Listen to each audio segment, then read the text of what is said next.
Ladies and gentlemen, we are live in Toronto, Ontario, Canada. My name is James Randall, and welcome to Ultimatum, a night unlike any other because the fans have chosen almost each and every match that we're going to see here tonight, including this one, Selena Adams going head-to-head with Max Wheeler. This feud, this rivalry that's been going on for the past couple of months, Selena Adams wants to prove that she is the toughest woman in CPW, and Max Wheeler would like to do the same. But what matchup did you all choose? Was it a Monsters Ball, Singapore Cane match, or was it a last woman standing? We're about to find out in just a moment, and overwhelmingly 62.2% of you chose the Monsters Ball. That means these two women were locked in a dark room, no sunlight, no food, no water for 24 hours, and now have to come out and give you the match of their life.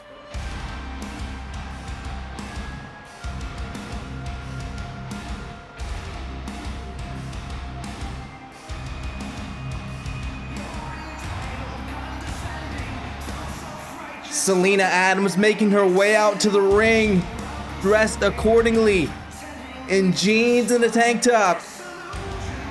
I guess she's prepared for a fight, and she should be, because Max Wheeler is gonna make sure that this is definitely a brawl. We've seen many iterations of Selena Adams. We've seen all kinds of monikers, all kinds of nicknames, but I think this is the closest to bare bones Selena Adams that we have ever gotten. This is all business, all seriousness, to prove that she still has it, and she is the pinnacle of women's wrestling.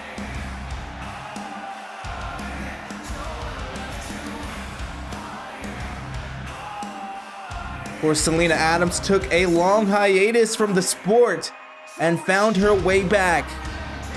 She said it didn't seem right to wake up in the morning and just be accountant Selena Adams. It didn't seem right to push numbers, crunch numbers, push a pencil across the desk, because she'd much rather be throwing her opponent around the ring.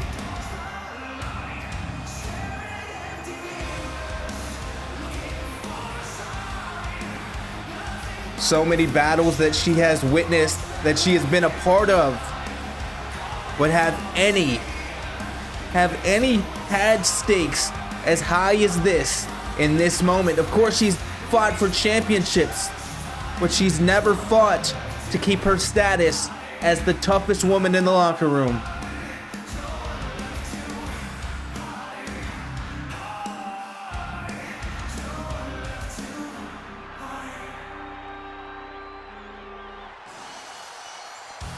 And Max Wheeler wasting no time. You hear the glass shatter.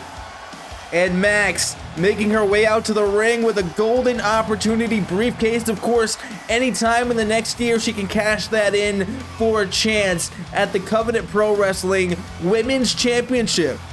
But who is our champion going to be tonight after all is said and done? And will they have to look, over the corner, around their back, over their shoulder, so to speak, for Max Wheeler looking to cash in and claim the gold?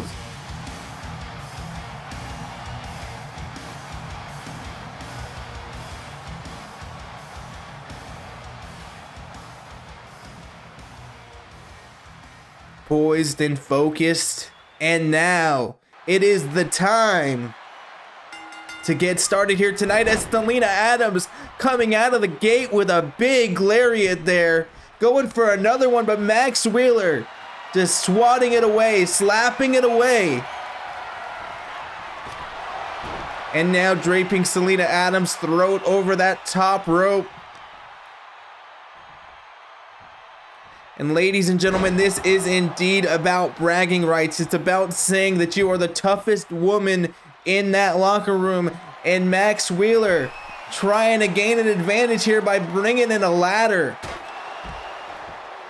Max, of course, now has a rich history of ladder matches. She started her career not having very much luck, but recently, as she drives that forearm to the back of the neck, the back of the head of Selena Adams, she had some pretty good luck in the Women's Golden Opportunity match. Selena, another big lariat, flipping Max inside out. Referee watching as these two women brawl it out right now. A snapmare and a dragon sleeper looking to slow this down a little. Knees to the face, fighting in desperation.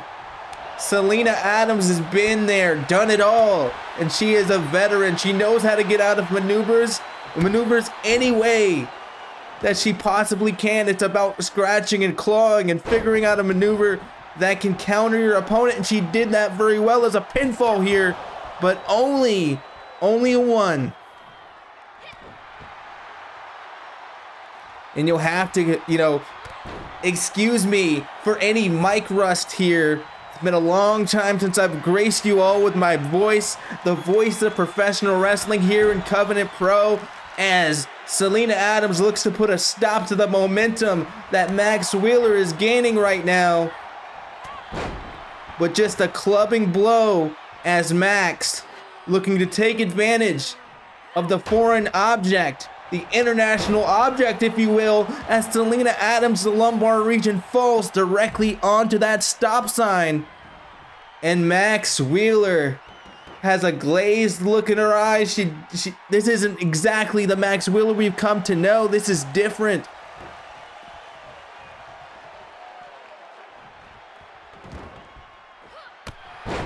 Single leg drop kick. And now a spinning European uppercut there. Selena Adams ricocheting that stop sign on the face of Max Wheeler, and a brainbuster there. Showcasing the strength. Potentially a lariat yet again. And that stop sign comes into play.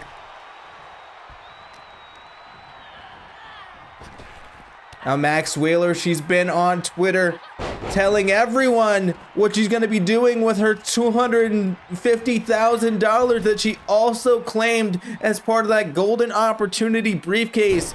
She's talked about buying a new RV. She's talked about, building a new retirement community for all of the community members in Betty Fight's retirement community. But now it's not about any of that. The only thing that she needs to do is cash in on a win here.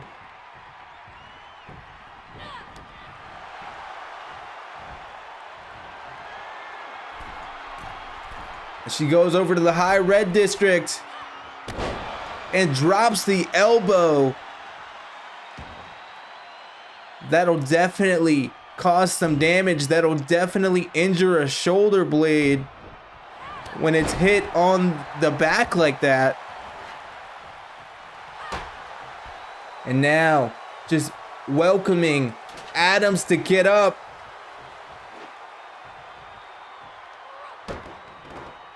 And tossing that stop sign.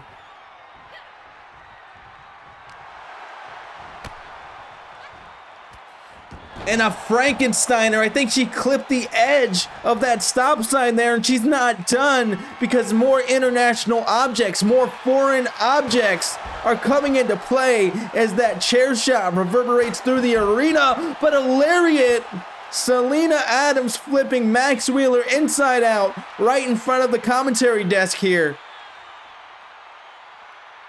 The French and English commentary desk combined as one tonight, and together in unison, standing up and backing against that barrier, because we know we don't want to get in the path of either of these women.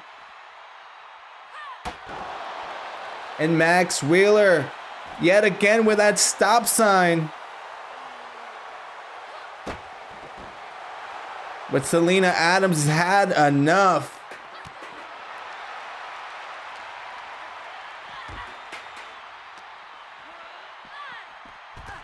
Trying to bring the action back into the ring. Max Wheeler going yet again for that chair, telling Selena Adams to take a seat.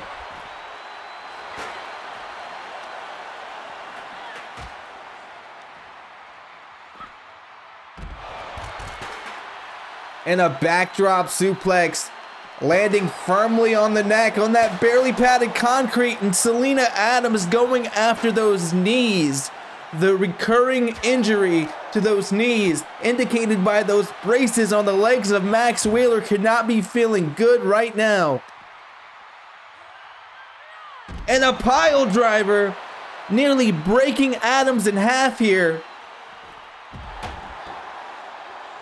Like I said, we've seen all these iterations of Selena Adams, and one more pile driver like that, we may be seeing funeral Selena Adams.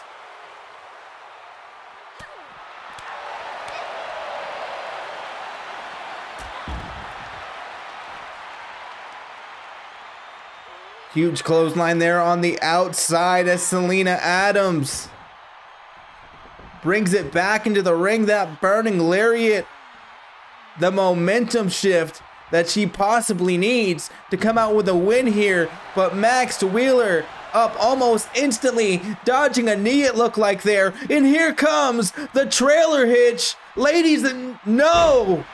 A hip toss there, changing the momentum yet again. Referee looks on and don't trust Adams. DTA, this could be it. And only a 2.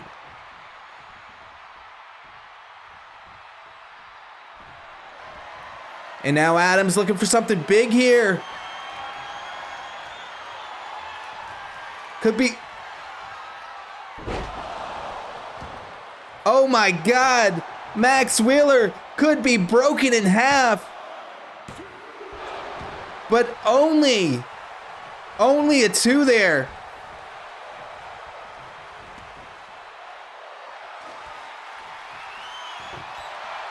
The crowd screaming in Toronto, Ontario, Canada, fight forever. And these two women seem intent on doing just that. As Max Wheeler brings Selena Adams into the corner.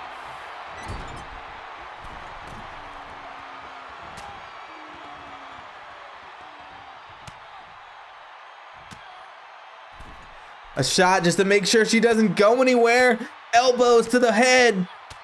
And now Max Wheeler looking for something. And a Frankensteiner right onto the table. She hit the table. This has got to be it too. But Adams, yet again, shows why she is one of the toughest. Shows why she is one of the best in Covenant Pro Wrestling, and it illustrates exactly what is at stake here in this first matchup of the night. Going back to the well here with this stop sign. Max Wheeler just tossing it with a famouser onto the chair.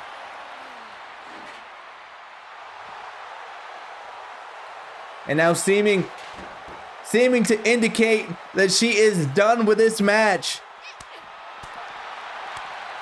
Maybe this would be the final exchange, but Selena Adams fights back. And now, back, ricocheting off of the barrier. And Max Wheeler is in bad shape once again here. Taking her down to Suplex City.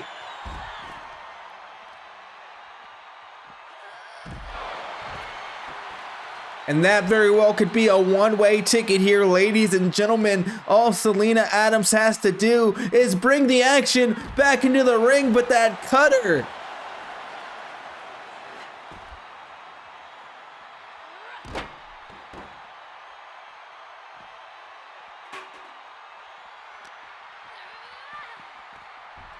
And now, finally,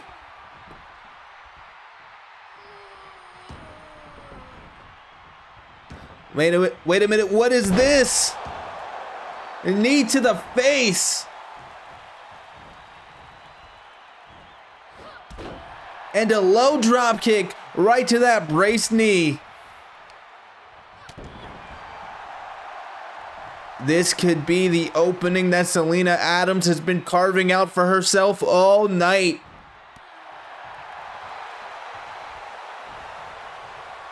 Kissing the hand potentially has something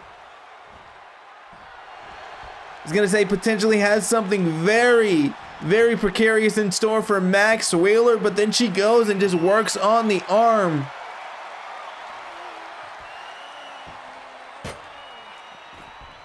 Tables on tables entering the ring. Selena Adams making herself at home with all of these objects found under the ring here.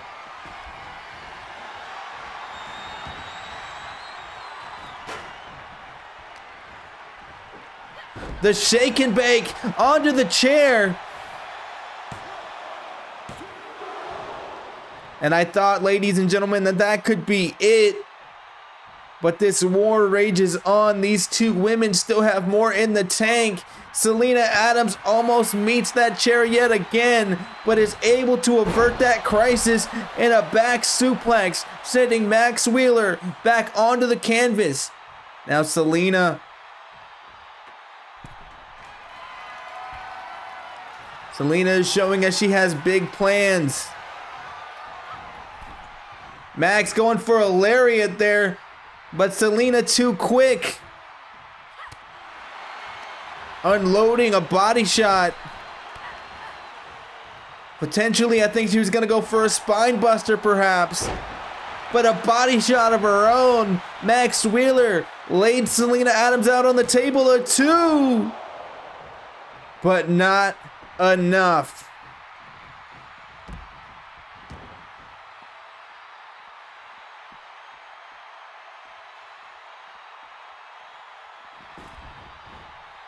Max Wheeler seeming to be a little bit disoriented on the outside, but now going back to Suplex City. 1 table, 2 tables,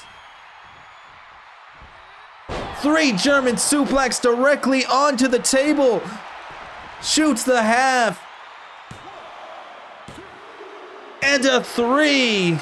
Selena Adams has defeated the Trailer Park Princess Max Wheeler. She's defeated our Golden Opportunity Women's Briefcase winner. And now she has proven that she is the toughest woman in the CPW Women's Division.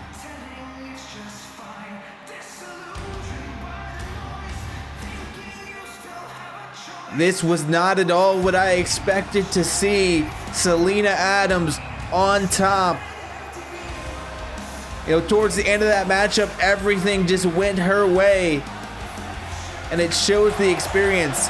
It shows the will. But wait a minute. Hisano, the hit in the middle of the ring. And another. Selena Adams is getting pummeled right now. As Hisano, the Yakuza's #1 hit, the boss woman, is having her way with her.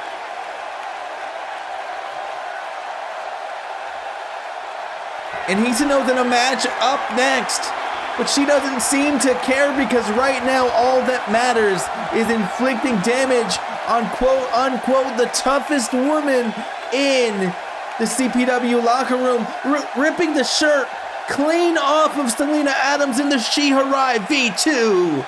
Sends her down to the canvas. She's not done yet. The kendo stick. Good God, ladies and gentlemen. Hisano making a statement here. The music is blaring through the arena already and just crushing that kendo stick, that sycamore cane on the face of Selena Adams and tossing her out like trash. And ladies and gentlemen, as you just saw that cage above, the match that was chosen was a steel cage match. Of course, the options were steel cage, KO only, and last woman standing. It came really close between steel cage and last woman standing, but you all in the CPW universe love brutality, and Hisano can get no more brutal than in a Yakuza style steel cage, and that's happening right now.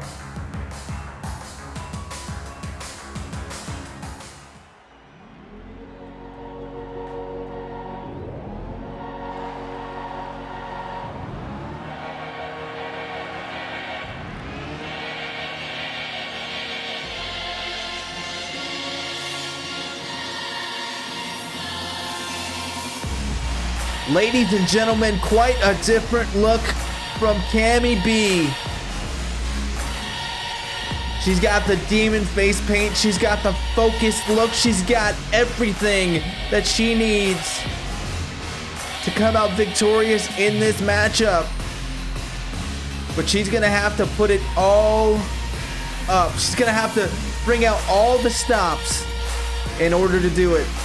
Because we talk about tough women in the CPW women's division. And there is a short list of the toughest. Cammy B and Hisano are on that list, as well as Selena Adams and Max Wheeler. But none of these women will try to stop trying to one-up each other.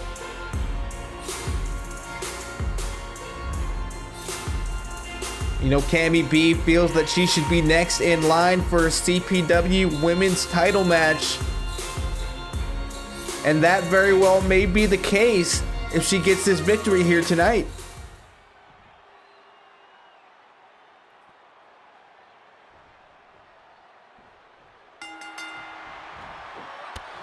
A single leg drop kick right out of the gate. Hisano going after Cammy B, but Cammy B has her scouted. Both of these women have done their due diligence. They've watched the tapes. And also, unsurprisingly, the fans and everyone around will know that these two women have very similar fighting styles, very similar repertoires. You see referee Loretta Seymour on the outside, staying clear of the carnage we're going to see ensue tonight, or ensue.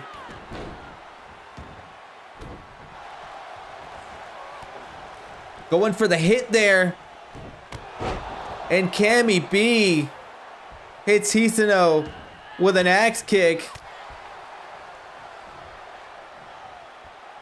And now going for a knee here. But no. Trips her up. And a flatliner.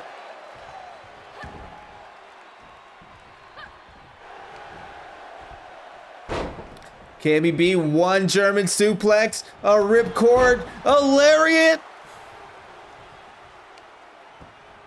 Ladies and gentlemen, I have forgotten the exhilaration, the excitement of CPW, and now I believe that was only a 2 count, potentially a 1 count here, as Cammy B mounts her opponent and drops down bunches of punches before going to the middle rope and splashing down.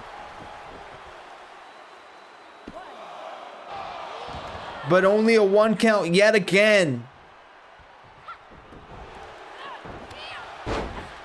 And Hisano able to counter her opponent. Hit her with that little cheeky knee. Those knees can come from anywhere. Both of these women are similar in that capacity. And a gut wrench throw sends Cammy B down to the mat.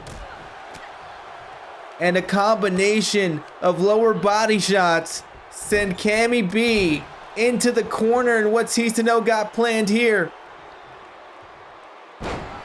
A knee drop onto the throat, trying to take that airway out, trying to take the oxygen out of her opponent. And a face buster there.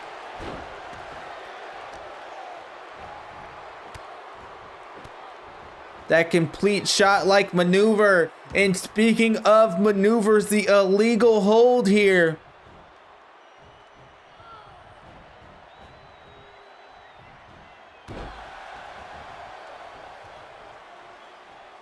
The Peter Englund move in full effect as the knee from Karma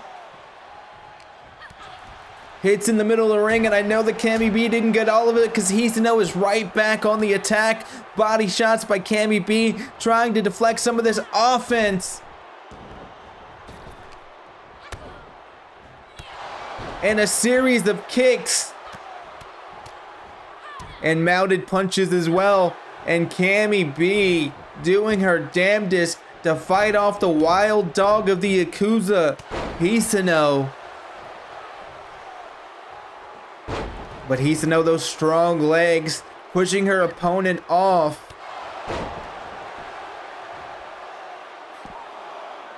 In a 2 count. That's not going to finish this match. You got to be down for all 3 of those seconds.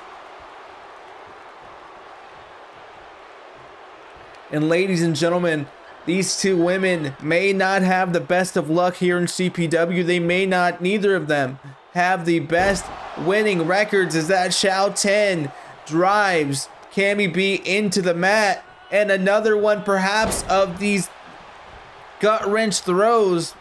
Neither one of these women have the best winning records. But guess what? They are still fighting. They are still competing. And they are still the most dangerous, as that blackout suplex almost has a victory here. And could we be seeing transfer to Rikers?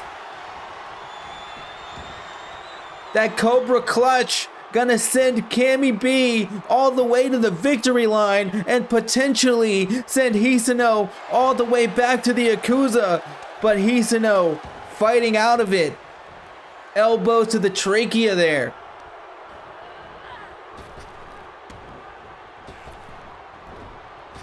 Hops over in an arm drag, a deep arm drag. All that momentum driving Cammy B into the canvas.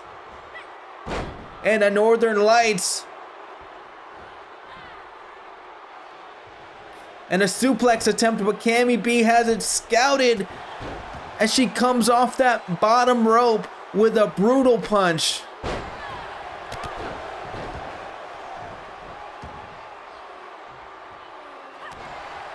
You know, both of these women want to be next in line for that CPW Women's Championship, and right now we could be seeing the...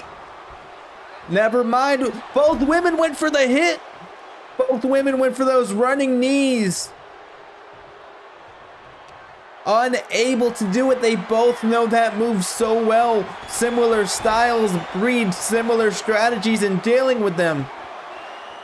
2.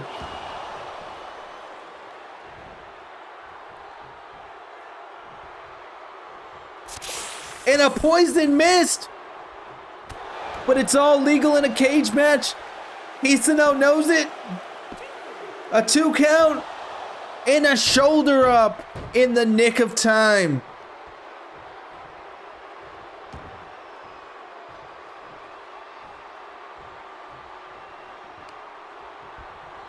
Hisano got some big plans. Went for the... What I think she went for the Shiharai V2, but got hit with a knee from Karma.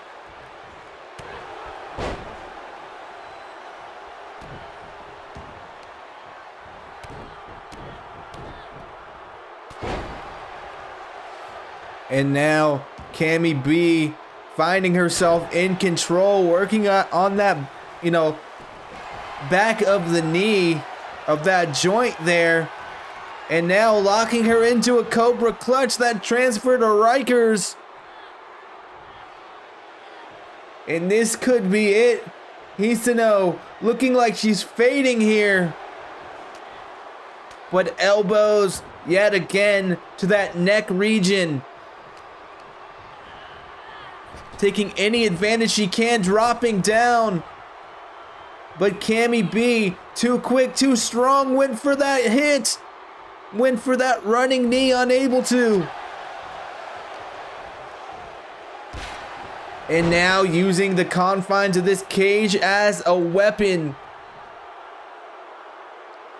I'm unsure where the face paint ends and blood begins, but I'm sure after that one, Cammy B has been busted open. A Gamagiri counter from the floor. Leg is hooked. But only a 2. Cammy, I thought she was going to go from the corner.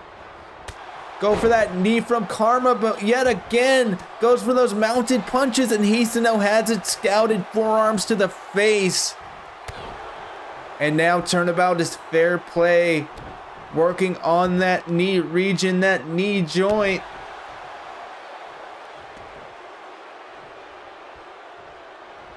Going for it. Went for that knee.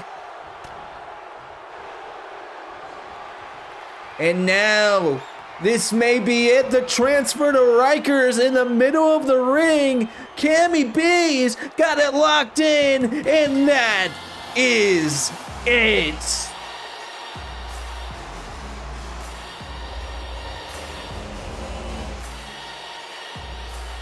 You see that poison mist? All these brutal strikes that transfer to Rikers that got her the victory. Cammy B is victorious and potentially well on her way to a CPW women's title match. The landscape is changing already here tonight, and we're not even anywhere close. We're just getting started, baby. But now we're gonna have tag team contests. And who are we going to see? We're gonna see Dan Darester and Tony Samuels. They're gonna be facing off against the Asylum later on tonight for the tag team championships, but all three of these other teams, GPU, the Kingsmen, American Instinct, will be facing off right now for the #1 contendership. Of course, Colin Prince, Seth Dallas, American Instinct, the Kingsmen, Doc Wrestling Jr., and Johnny Gemini, and GPU, the team of, finally, Dower Ranger and E-Back, gonna duel it out here tonight for the best chance they can to come to the top of that division. When they win that opportunity, who is the winner of this match going to be facing off against?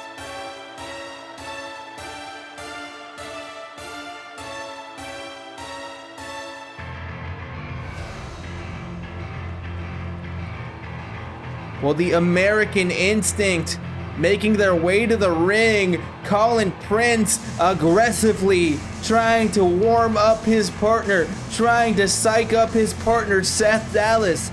Their very first time teaming here in CPW. I think their very first time teaming in general. Seth Dallas has been known all around the Americas, and Colin Prince known the world throughout, and this time they are together. They are united here in Toronto, Ontario, Canada, as American Instinct.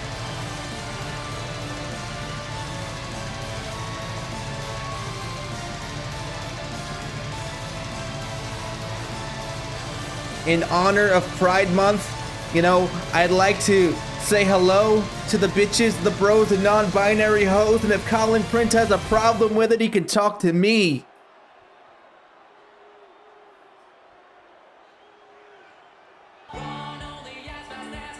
And ladies and gentlemen, the moment that I've been waiting all night to see, the reunion, the reinvigoration of GPU.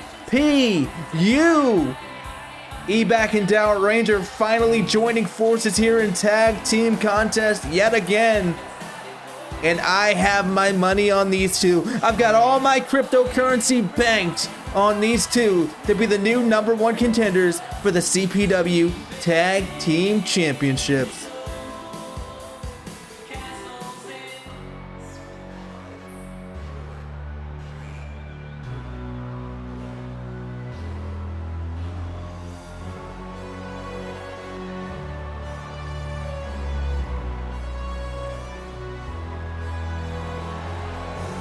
And ladies and gentlemen, here we have the Kingsmen. Nepotism at its finest. This dynasty of Clarks, hiring their friends, doing what they want. But also this time I'm willing to forgive it because the Kingsmen are here. The Kingsmen are adding depth to our tag team division, and they could potentially be the #1 contenders for those titles here tonight. Doc Wrestling Jr., Johnny Gemini, two of the very best tag team wrestlers, two of the very best singles wrestlers on the face of this earth, joining forces yet again for all the stakes here, for all the marbles. And this one's going to be a hellacious matchup to call, so forgive me if I missed out on anything. As Colin Prince hits Dower Ranger with a lariat after that German suplex. A 2 count out of the gate, and a lung blower by Seth Dallas, taking out E-Back as Colin Prince is backed into a corner by Johnny Gemini, and things are just falling apart here. Seth Dallas, game over. Seth Dallas was on the outside of the ring, electing to come back into this one. E-Back doing his damnedest to fight off Johnny Gemini. But things aren't going his way at this moment. Seth Dallas went for a cutter, but Doc Wrestling Jr. with that armbar, that spinning transition armbar. And ladies and gentlemen, this is anything goes, but in terms of weapons, but the pinfalls, the submissions have to take place in the ring, and it is one fall to a finish.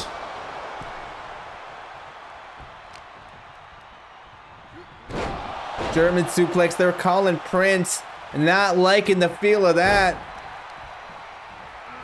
And Johnny Gemini, Doc Wrestling Jr., the Kingsman, having their way with their opponents in the ring here, but Seth Dallas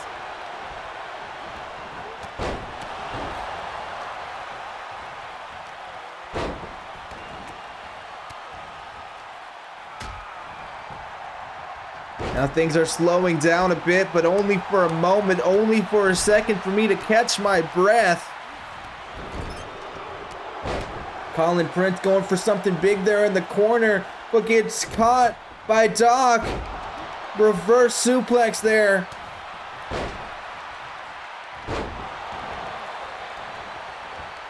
Dower Ranger spinning head scissors.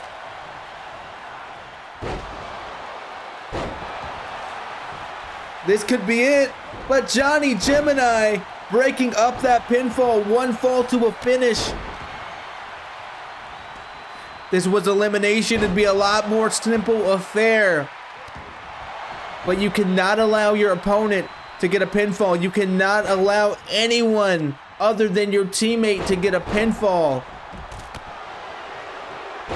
As Johnny Gemini is spilled to the outside, Doc Wrestling Jr. on the outside as well. And Johnny bringing in the implements here.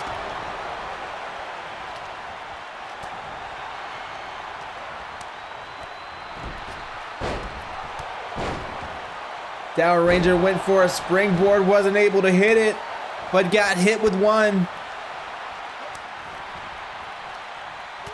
And ladies and gentlemen, this absolute chaos, I will admit, is difficult to call solo. And I'm doing my best for you here tonight, just as these athletes are doing their very best as well. And Seth Dallas just gets completely rocked and thrown off of the apron as Johnny Gemini has Dower Ranger up, who was fighting in every capacity just to stay on his feet.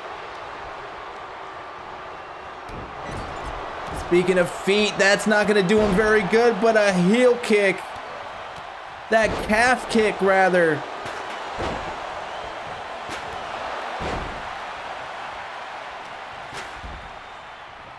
And a German suplex right on the motionless body of Dower Ranger, and Doc Wrestling Jr. cannot believe what is happening here. Only a 2 count.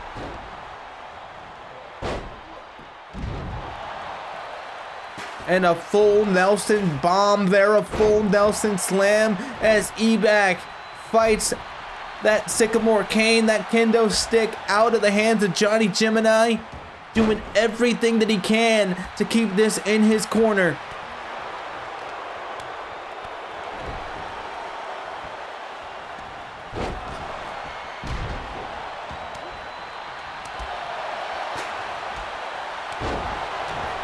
Ladies and gentlemen, back looking for that rolling cutter. Going directly after Seth Dallas. And a jawbreaker perhaps, but a Pele kick.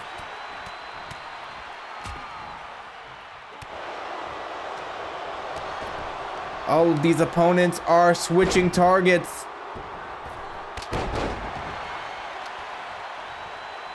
There's no set target in a match like this. You just gotta keep going, keep pushing.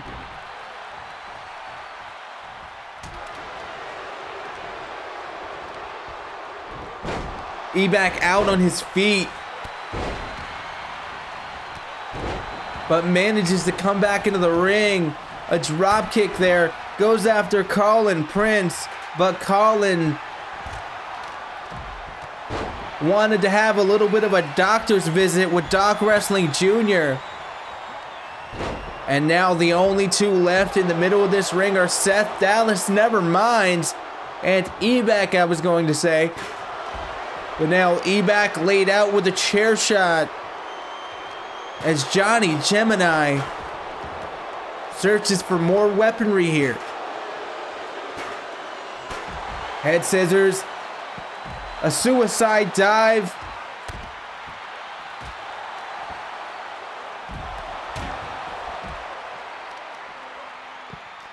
And now all of these competitors seeming like they're enjoying the barely padded concrete for very nefarious reasons, and Johnny Gemini getting driven into that barricade.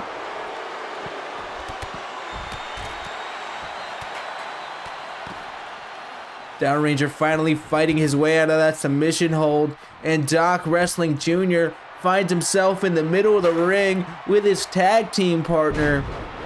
Couldn't ask for a better positioning there.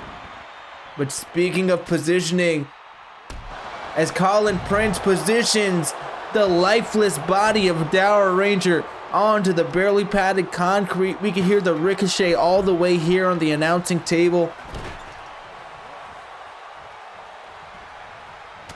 Now Seth Dallas whipped from corner to corner, and Colin Prince whipping the head of Johnny Gemini down to the canvas with a high knee. And Ebak getting the worst of that exchange, but Dower Ranger coming in and saving the day.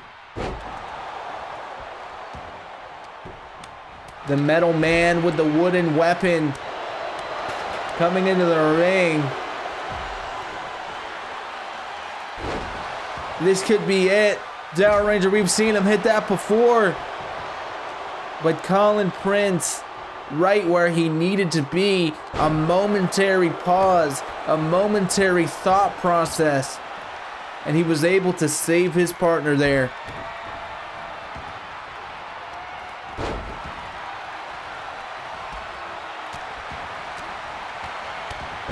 And Doc Wrestling Jr. taking Dower Ranger to school. Doc's been through a lot of school, so I'm sure he would know how to emulate it. And a splash there at 6:30. And a 3 count. That has got to be the most definitive tag team win we've had in recent history.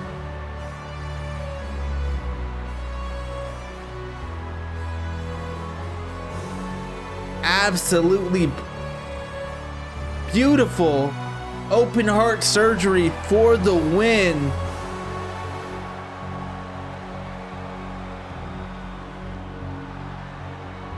And now we have our #1 contenders for the tag team championships. But right now, we're going back into the blood feuds, ladies and gentlemen. The Blazing Renegade, the Fire Spirit Dragon Kid going up against a possible murderer, and the Entertainer, the Demonic Jester. Dragon Kid has stated that he wants to put an end to the reign of terror of Entertainer. In what capacity is that going to be? We'll see the numbers in just a moment, and ladies and gentlemen, it seems just barely we have a unique opportunity ladder match. Now we're going to see a briefcase suspended over the ring, and the person to grab that is going to be given an opportunity, a unique opportunity in the near future that I don't know, that nobody knows other than management around here, and I'm sure that we'll find out very, very shortly in the near future. Now, Entertainer, this very irregular, this very intriguing, this very demonic, for lack of a better word, character that will not seem to stay down. He's a man that is known, he is a demon that is known to simply want to inflict pain. And that is likely going to be the case here tonight as he takes on the Dragon Hero, Dragon Kid. The Masochism Tango, we see little elements of that in his entrance. But now the entrance of the man we're waiting for to take out this demonic jester. And DK looking a little bit different than he normally does. He's got a mask yet again. He's got a symbol of his power, of his spirit, donned yet again for the first time since losing his mask many months ago in a matchup against Frankie Marino.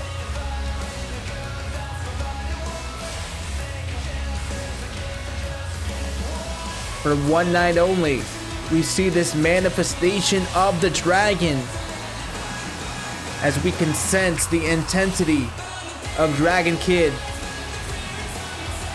and his wish to finally end this reign of terror of the Entertainer.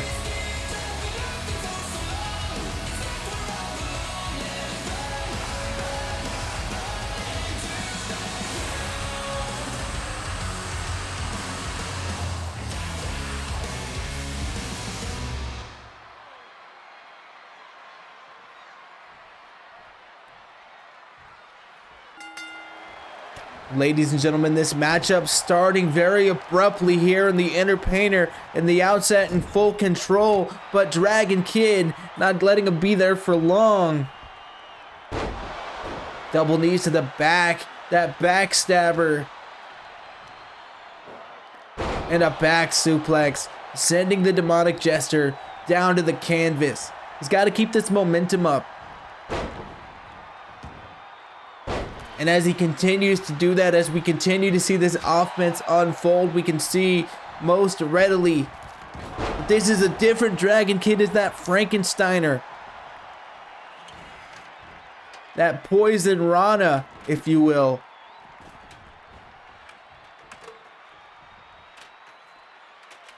Only takes out the Entertainer for just a brief moment, and now we see ladders being set up in the ring. And Dragon Kid taking a little bit too much of his time. And now feeling the full brunt of the force of that leg drop from the Entertainer. But an arm drag. Breaking up that momentum yet again. Entertainer with a punch to the face. I think the side of that claw, the side of that spike may have clipped Dragon Kid. And now just having fun with the implements, with these ladders. Entertainer showing off some of his supernatural skill. It's Dragon Kid already in the outset of this match has been busted open.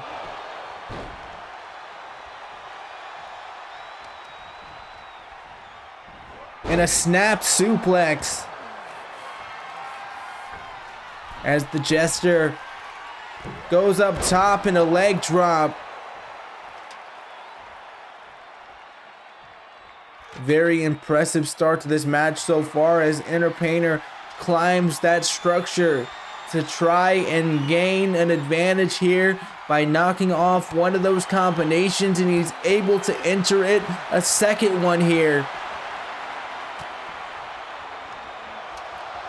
But a power bomb.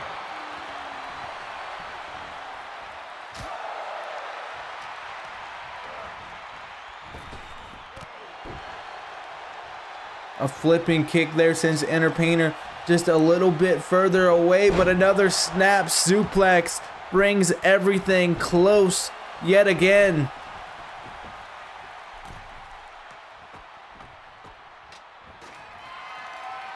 DK going for that briefcase, but Entertainer could sense that the match was not in his favor at the moment, that the match could potentially be ending here.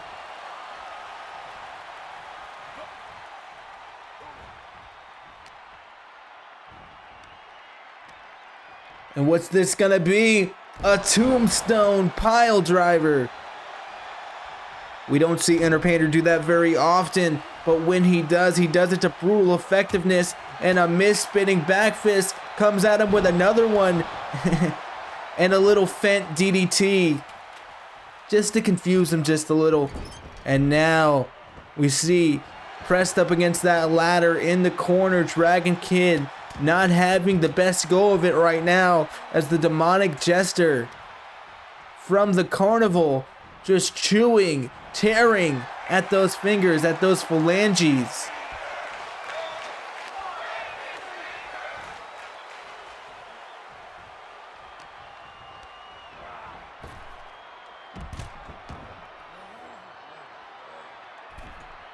Entertainer, I thought he was going for something, but now it seems like he's going to go to the other side. Looks like he's looking for something very specific in his bag of tricks. And ladies and gentlemen, going for the long boy, the long ladder, to set it up and potentially cause a very dangerous situation to unfold here.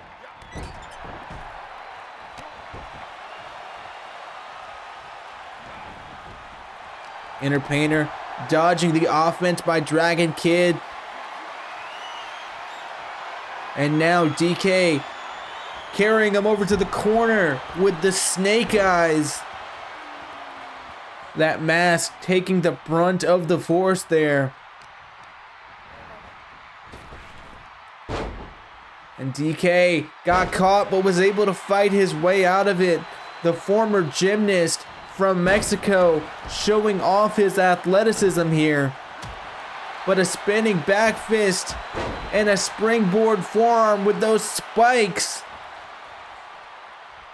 Dragon Kid, the fire spirit could be dimming right now as Entertainer is in full control, working away on those upper legs. And a leg drop.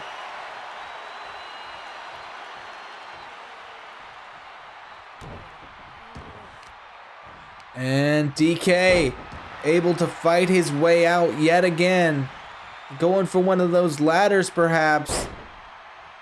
Gets caught yet again in the athleticism once more. To keep the Entertainer, to keep the Jester, the demon, the sleep paralysis monster at bay. Entertainer setting up the ladder yet again. Dragon Kid fighting out of the corner once more. And DK, a back suplex and a kip up with a leg drop.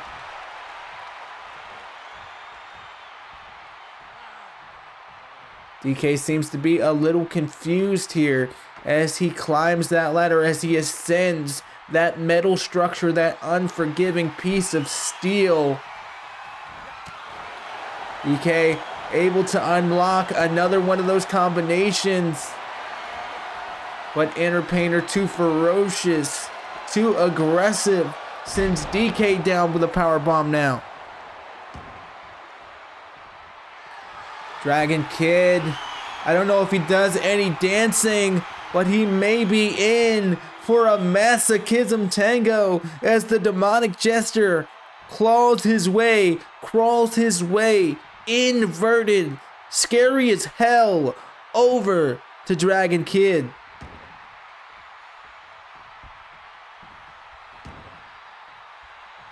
And the masochism tangle was averted. Dragon Kid used that lower rope, that bottom rope, to almost levitate out of the entertainer's grasp.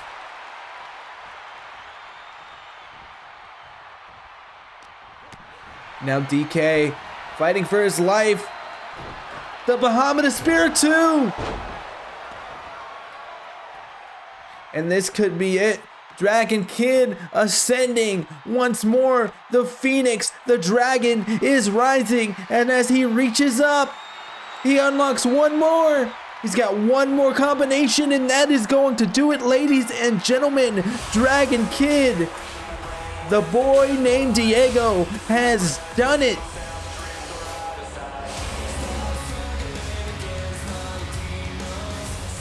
Could this be the end of the entertainer's reign of terror, or has he just angered the demon? Whether or not either one of those are the case, he has gained a unique opportunity, and we will find what that opportunity is in the weeks to come. But now, from one demon to another, Johnny D taking on the resident gunslinger Morgan Sharp. The raging demon rages on here in Toronto, Ontario, Canada.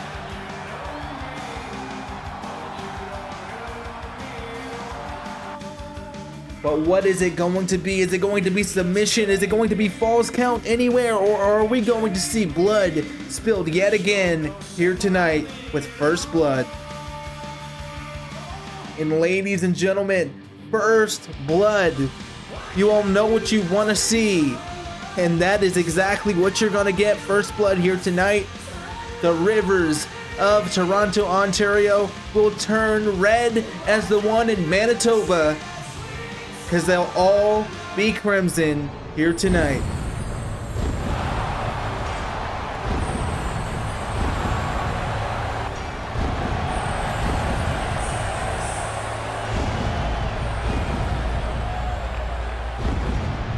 Johnny D coming out to the ring. A different aesthetic, a different mood here tonight. The raging demon, Jonathan Davenport of Youngstown, Ohio. 300 pounds of pure problem for anyone that crosses his path. Looking to capitalize on the luck that his wife, Cammy B, experienced here tonight, and it's a family affair. Absolutely is. But will this family come out on top?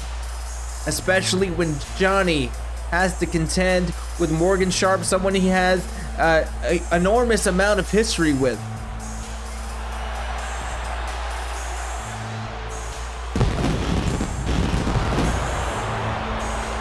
Face paint tells the story, but it only tells one half, and right now we're gonna see the other half when the renegade Morgan Sharp makes his way to the ring.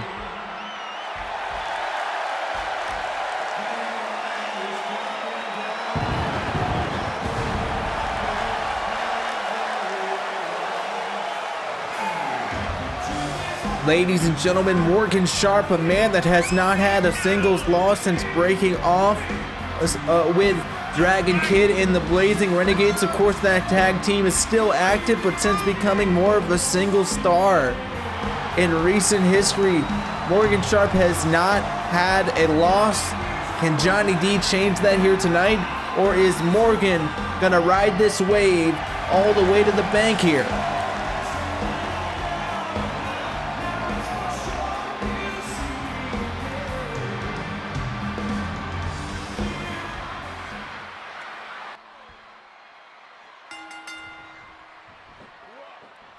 Johnny D right out of the gate with the spine buster and Morgan Sharp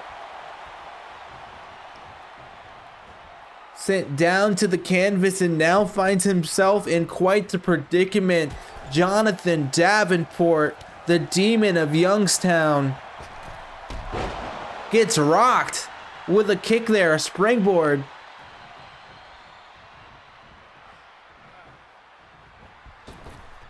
Now Johnny D maybe going for some weapons.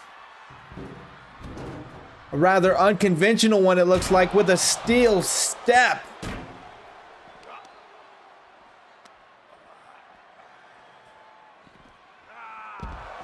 And Johnny D already implementing the steel steps, trying to bust open Morgan Sharp, and that's all we need to do in this matchup, so you know that we're going to see some sheer brutality. They're going to throw caution to the wind, and mayhem is going to rule.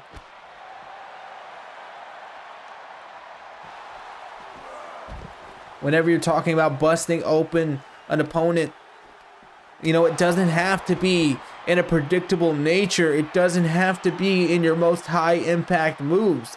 All it takes is the side of a chair, the side of those steel steps, the side of literally your fist. Like, the game plan is simply to make someone bleed. Now open hand strikes, working away at the delicate face skin of Johnny D. I'm sure with all that face paint he uses, he moisturizes regularly to keep his skin regular.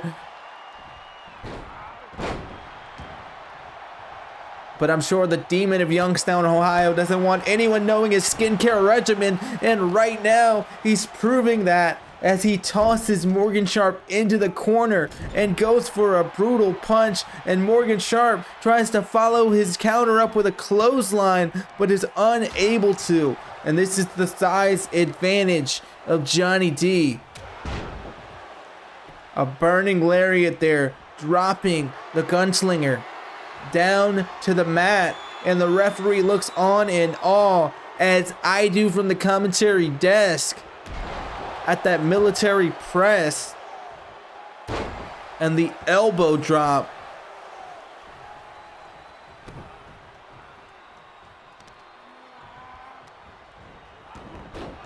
Sure of a hell of a way to dent a sternum, but a dragon screw.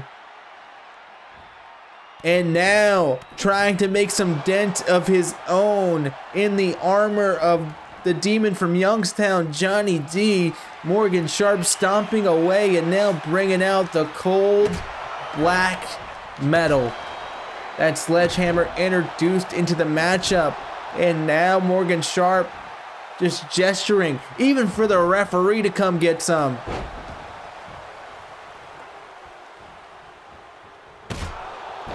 And Johnny has now taken possession of that sledgehammer, and Morgan Sharp find himself for a moment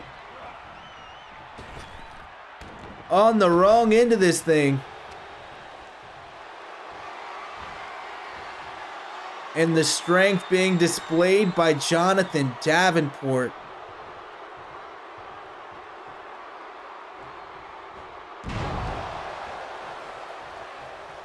That delayed suplex, showing the world why he is most feared. But a quick DDT, the quickness of Morgan Sharp. Morgan Sharp made his living in the rodeos, made his living riding bulls, and made his living as a trick shot. But now he's using that quickness, that athleticism, to be able to counter things in a nature of like that, and to be able to move as quickly as he does and as fluidly as he does in the ring. And that athleticism, is now on display.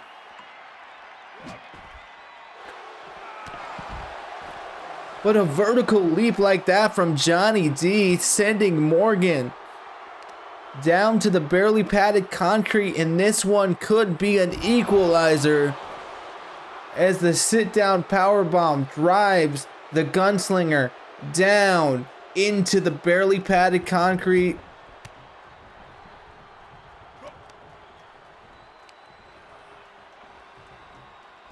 A pump handle, side slam.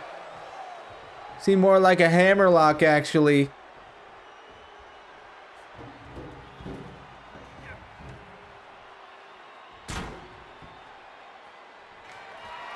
You know, we talk about demons, we talk about individuals that take advantage of the good-spirited people in Covenant Pro Wrestling and try to get things, you know, by nefarious means. Johnny D is on that list along with the Entertainer. And Morgan Sharp, just like his tag team partner Dragon Kid, is tired of it.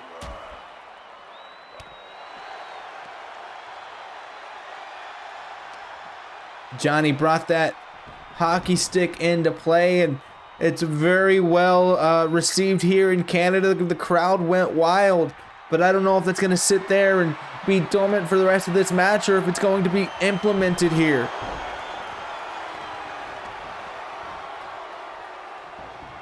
As going back to those steps yet again, Morgan Sharp sensing the danger, a low kick.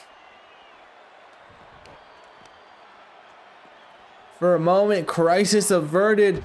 A suplex there right in front of the commentary table. But wait a minute. The heel of the boot to the face of Johnny D. And I'm being told that is it. Ladies and gentlemen, Morgan Sharp is still intact with his winning streak.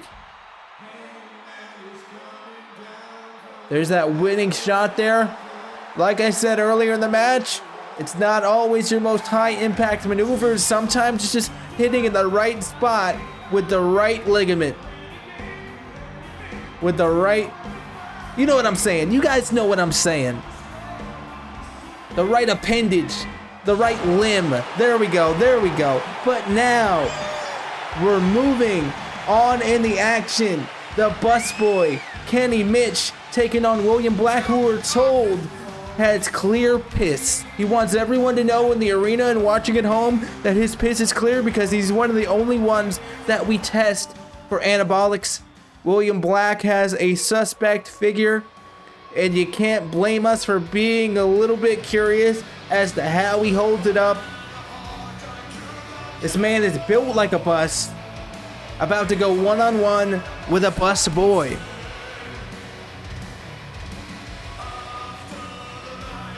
William Black, the imposing physique, embodying the stature of a Norse god.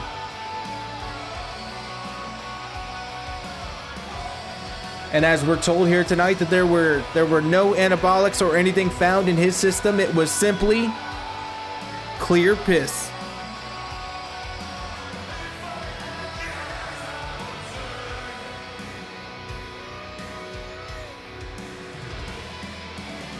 And William Black, I think, has had, in our last 3 pay-per-view outings, I don't think he's had a loss, or maybe in our last 2, and if he's able to keep that momentum up here tonight, the Wolf of War may find himself wearing a very heavy crown in the near future.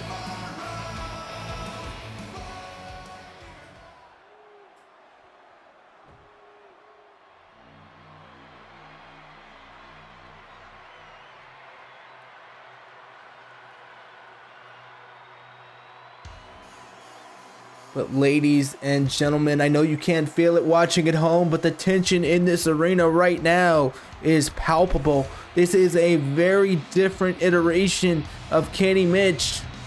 This is not a busboy Kenny Mitch. This is not the man that runs a bus service or a bus company. This is the man ready to go to war. And as you see that damaged eye, evidence of this feud, of this war that's been waging for the last several months since Golden Opportunity, and even before that, Kenny Mitch looks poised for victory here tonight. We talk about the likes of Johnny D. We talk about the likes of the Entertainer with these demonic presences. And I think after witnessing the aura, after witnessing the attitude, after witnessing the chilling presence of Kenny Mitch here tonight, we may have to add him to that list.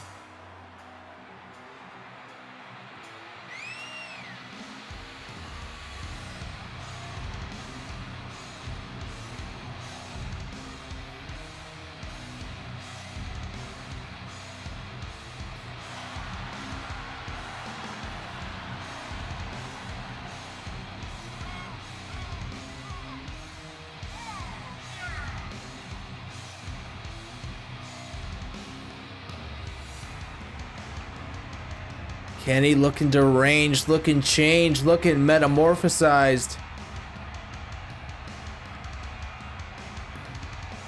It's got me creating up words, making up words for the presence that we're witnessing here, simply because there's no other way to describe it.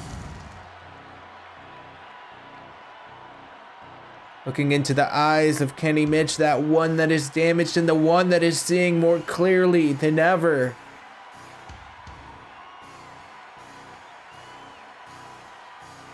This is going to potentially be match of the night simply because of the stakes that these two men have created for each other.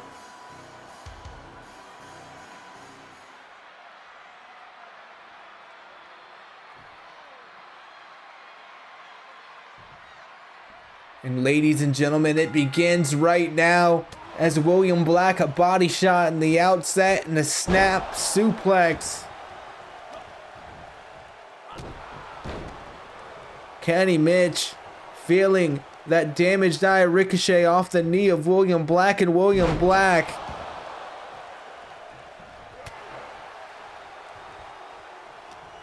able to keep the momentum here.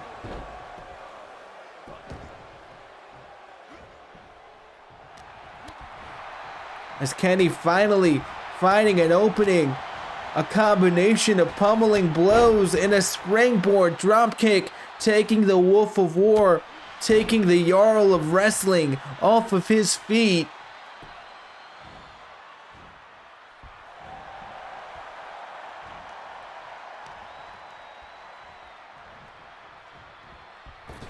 Now Kenny going for that neck breaker. Got in a little knee right before, and now, once again, is Kenny Mitch looking to follow suit with all of the other competitors here tonight and implement some Canadian Maple.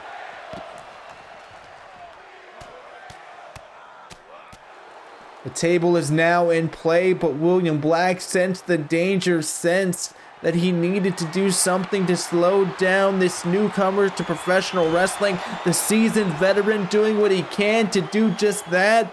And now working away on the leg, William Black showing why he won the last occasion where these two men met. Showing why golden opportunity went in his way, in his favor. But Kenny Mitch is also showing that he's learned, he's become stronger, more resilient in this back and forth contest as he trips up the Wolf of War.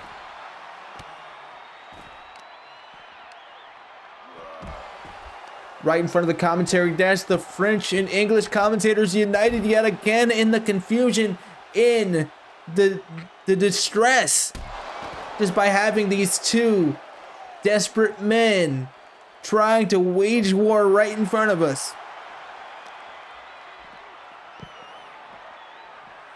Open hand strikes. Kenny Mitch not able to cover up as much as he needs to, but able to power out of that attack by William Black by sheer will, by sheer strength. A German suplex. Referee in the middle of the ring.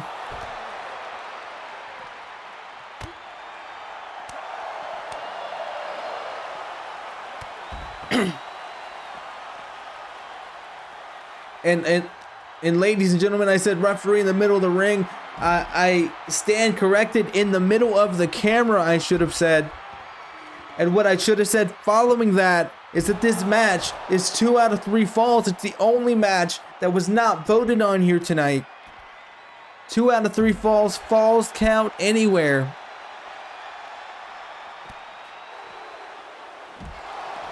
And now we see blood. We see even more crimson.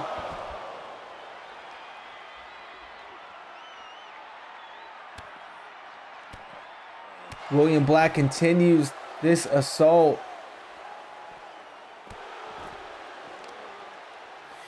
And ladies and gentlemen, don't mind me for a brief moment while I give myself some respite. Give myself a little bit of a sip of the Coca-Cola here in Canada. A Northern Lights suplex. Pinfall there. Almost a 3.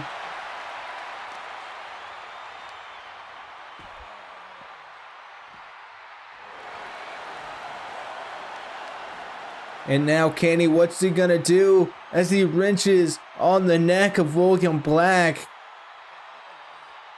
The pagan warlord William Black absorbing a lot of punishment here.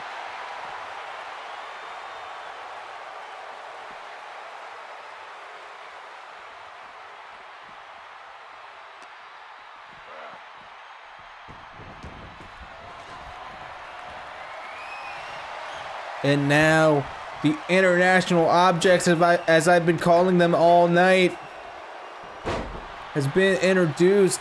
That chair. Kenny Mitch went for the spitball. Kenny Mitch with the mostly perfect pitch, unable to get it done there. And William Black with a huge haymaker, dropping him onto the chair, but only a 2 count. Kenny Mitch still in this one. But the Black Fang could change all of that in an instant. And William Black looking for something more, looking for that King Killer perhaps. But Kenny Mitch had it scouted. Release German sends the Wolf of War back down to the canvas. And now that international object, that steel chair, coming into play for momentarily. This could get even more violent as now a ladder is introduced.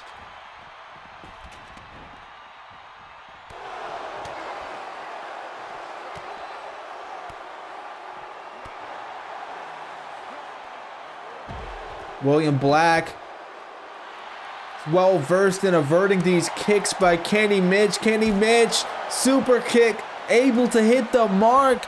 Commentator's curse here.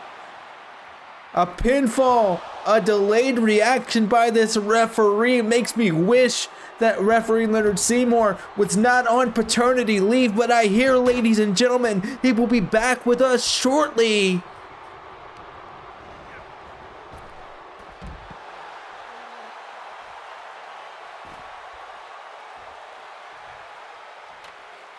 And now, Kenny Mitch taking cues from the ladder match with Entertainer, setting up that steal. But before I'm able to finish a thought, yet again, the Wolf of War, William Black, got a 2 count, and barely was Kenny Mitch able to get the shoulder up. Uh-oh, here we go. The Wolf's clutch. Kenny Mitch is fading here. But a jawbreaker, a stunner, able to create the distance that Kenny Mitch needs to gain the momentum yet again. But this series of knees, this series of strikes, that clothesline, that lariat, forces Kenny Mitch to slide out of the ring. Double underhook here, power bomb. But only a 1 count. Kenny reintroducing himself to that steel chair. Is he going to use it now? Is he going to make sure that it comes into play effectively? But no. William Black too quick, too strong to let it happen. And a dragon screw almost sending William Black's head colliding with that ring post, and now colliding with the steel chair, colliding with the knee. Does the steel chair come down on William Black? And yet again,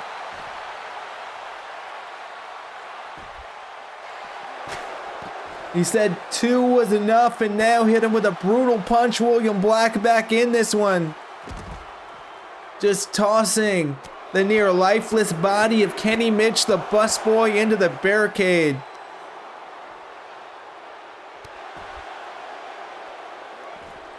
But Kenny, not quite out of it, rolls him over. Forearm strikes to the face. And a mandible claw. Whoever the hell this referee is saying that is not good enough. This one is not over. That is not the first fall in this match. And William Black fighting back with effectiveness. Smart strategy here by William Black, the Wolf of War, working on the legs. Without those legs, Kenny Mitch can't base for that spitball.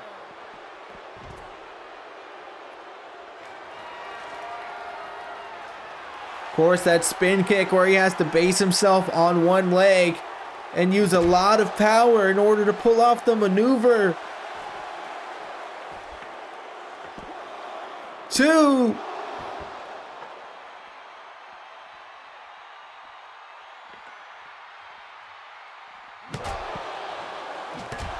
And yet again, William Black, a fan also of black metal, of black pagan metal. And the spitball, Kenny Mitch with the perfect pitch. This could be it, but only a 2.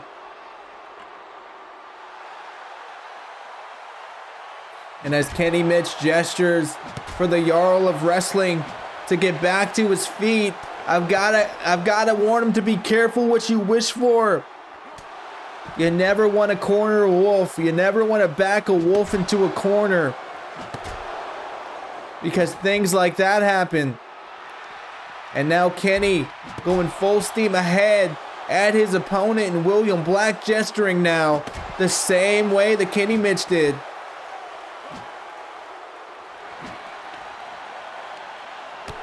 And mind games ensuing here are as deep as the physical pain.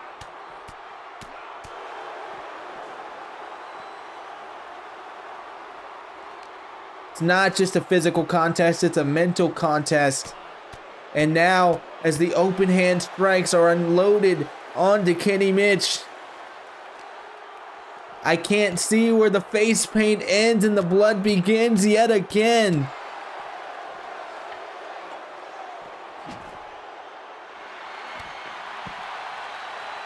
And now, a kick to the side of the head, and William Black, in desperation,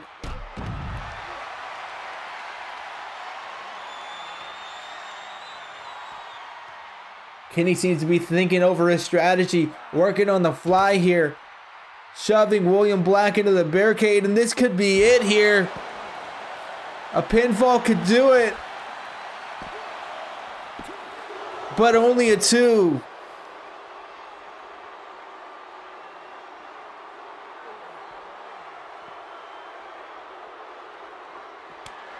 That mandible claw locked in yet again. Kenny Mitch has an opportunity for a pinfall. 1, 2, but only a 2. Kenny Mitch, this crazed, deranged manifestation of his ordinary, normal self, laying William Black on this ladder, looking to inflict some more damage. A chop and a clothesline. The lumbar region of William Black colliding with that steel. And now Kenny Mitch using all the leverage of that top rope to drive those feet down onto the Wolf of War.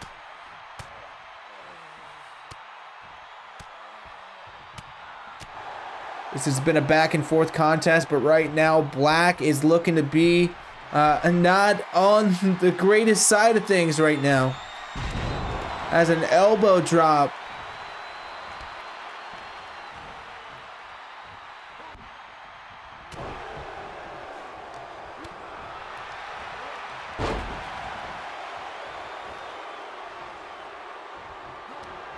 William Black potentially going for that king killer. But elects to go for that knee kick combination. And the king killer could be happening here. But no, a power bomb sends Kenny Mitch to the outside.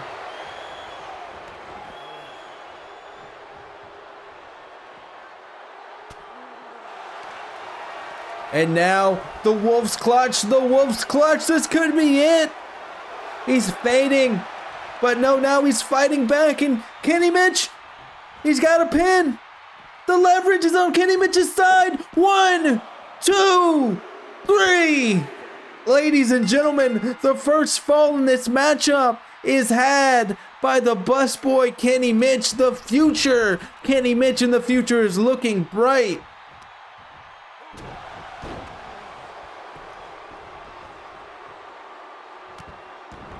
Still fighting his way out of it. Goes for a drop kick, but the fatigue is setting in, and now the king killer may be imminent. 1, 2, but only a 2. The crowd is on their feet. The people of Canada are witnessing a fight unlike what we expected here. And as the head of Kenny Mitch ricochets off the ladder, the punches rain down in bunches. And William Black trying to lift up his opponent, but a dragon screw ends the exchange. What the hell is... That's a baseball bat.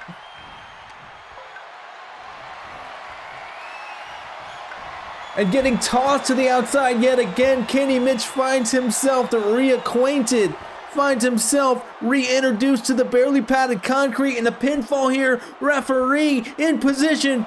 2, 3. Ladies and gentlemen, both men of this contest now have a pinfall.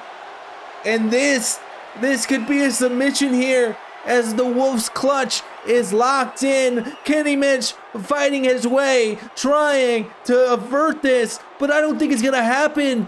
He's fading, and a stunner keeps Kenny Mitch in this matchup. Ladies and gentlemen, can you believe what we are seeing as this combination unfolds in front of the commentary desk? This flurry of offense, this flurry of defense, this back and forth.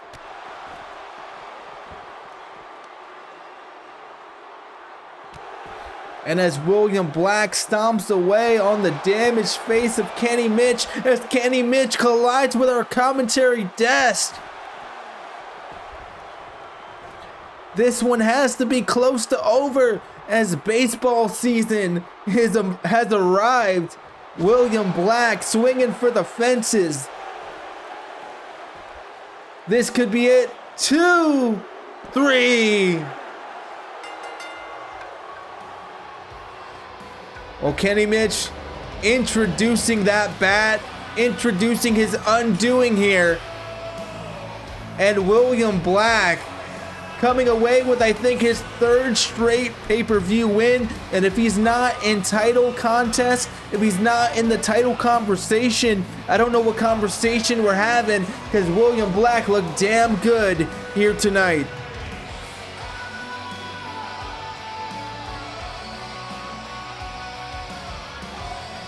With every match here tonight, we've seen the foundation of CPW shift just a little bit, and that continues here tonight as the challengers Tony Samuels and Dan Darester take on the champions, the CPW Tag Team Champions, the Asylum, Butch and Jack Harnage.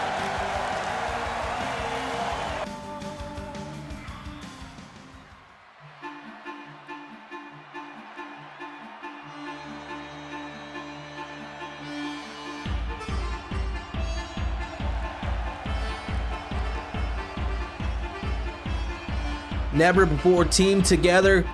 Darester and Tony Samuels making their way out to the ring, adorned in similar attire, showing the unity. These two men at Golden Opportunity had a show of respect for one another. And now that show of respect has manifested into a brand new tag team to reinvigorate the tag team division here on Covenant Pro Wrestling.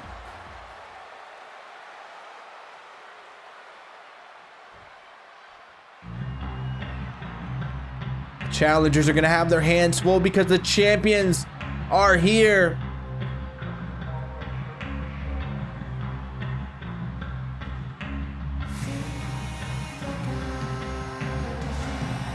Once again, Butch is donning that mask.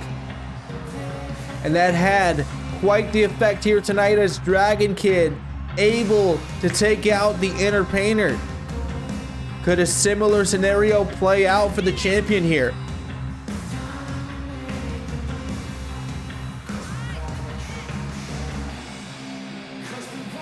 That remains to be seen, but the Asylum, Jack Harnage, and Butch, the lunatic known only as Butch, making their way out to the ring.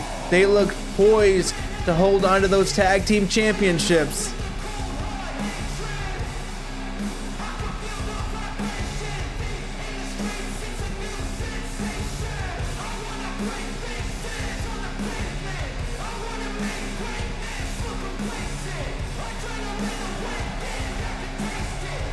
And you can just see in the eyes of both of these men,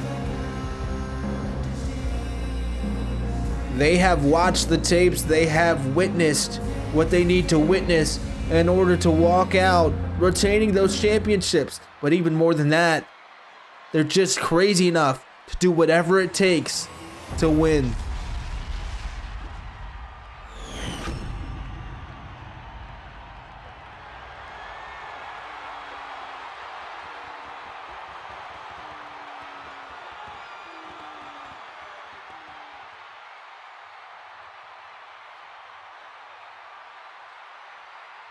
Tony Samuels and Darester, which one of these people are going to start this match off?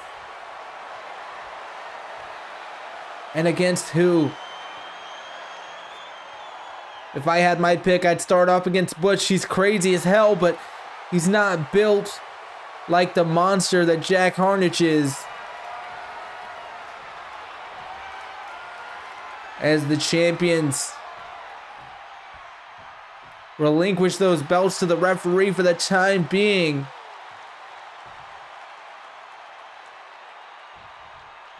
And it looks like Tony Samuels, the show stealer, is going to try to steal the show in the early goings of this, with a combination taking on the very large Jack Harnage that is able to pull off a blockbuster like a man half his size.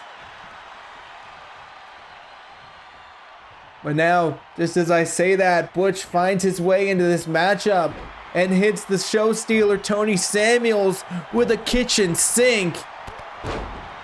Tony goes for a crossbody there, but unable to hit it. Referee got in the way. And now, Butch for a moment found himself at a disadvantage, but the irregular offense able to keep him in this one.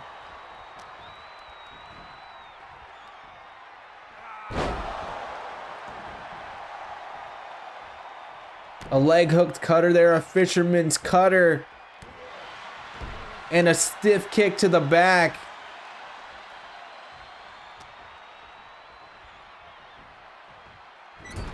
Tony Samuels appears to be busted open already from that shot in the corner. And a pinfall here. Jack Harnage breaks it up as Darester takes it to the big boy. Tony out looking to bust open Butch. Unable to do so, but got pretty damn close. and hits him with that hammer.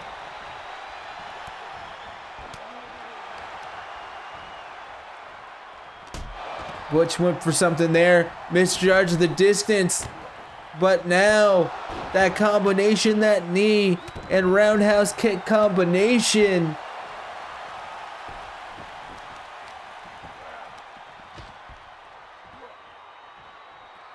As Butch continues to work over his opponent, this time focusing on the legs, and Tony Samuels wisely finding his way outside the ring, and there we go, red alert.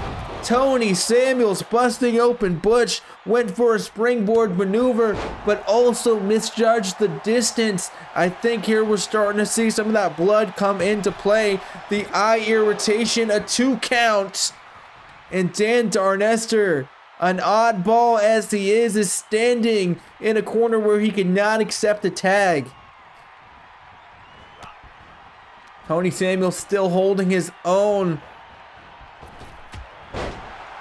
as his opponent seemed to be cycling out in the match. And Tony seems to be just going it alone right now. And 5 punches rain down. How about 5 more? Tony Samuels revving it up in high gear. The show stealer is definitely stealing the show right now. A springboard kick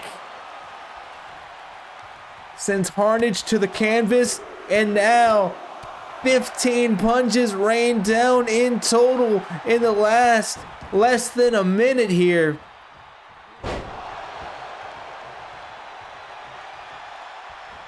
And Tony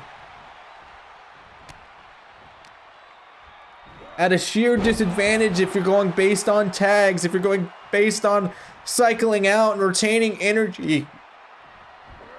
You have to excuse me for a moment. Got a little bit of hiccups here after that Coca-Cola, the Canadian Coca-Cola, if you will. But I'm going to work through it. I'm going to fight through it just like Tony Samuels is having to fight through this brutal assault by Butch and Jack Harnage. And just as I find respite, just as I find a break to have another sip of the Canadian Coca-Cola, Tony Samuels does not have that same luxury. He's winded. He's been in there for very, very damn near half of this matchup already. Got a 20-minute time limit. He's been in there so far, and I see it continuing for quite a bit longer because darn, he doesn't seem to be moving, but now we may see some walking on ice here. Tony Samuels goes for the kick. Butch goes for a knee. And these two know each other so well. We talk about people that have watched tapes. We're talking about people that do research. I think this is the only thing that Butch truly cares about. The only thing he puts true effort into. As Harnage goes and tries to hit a cheap shot there. And an STF. An attempt to wear down Butch, broken up by his partner Jack Harnage.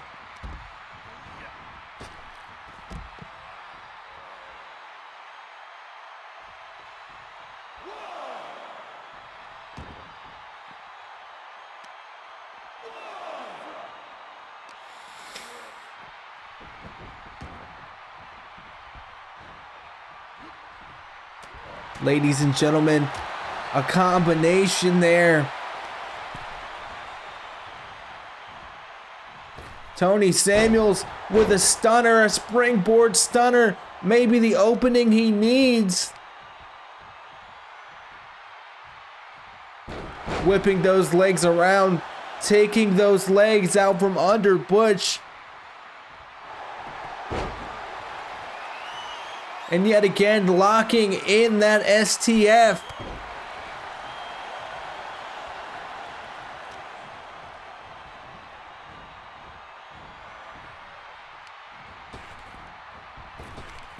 Tony Samuels holding his own, unlike I would expect against the tag team champions.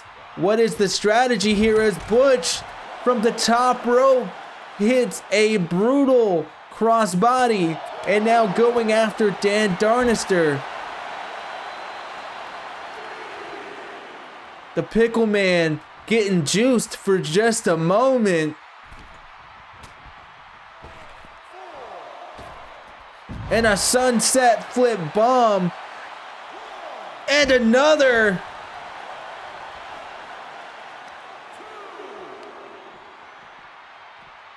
Tony Samuels is stealing the show and bringing Dan Darester right to the front row, so to speak.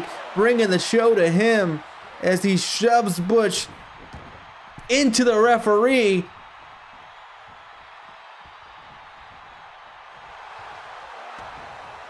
And tells Butch he's out of there. He wants more of Jack Harnage. The show stealer might very well want to do this one on his own.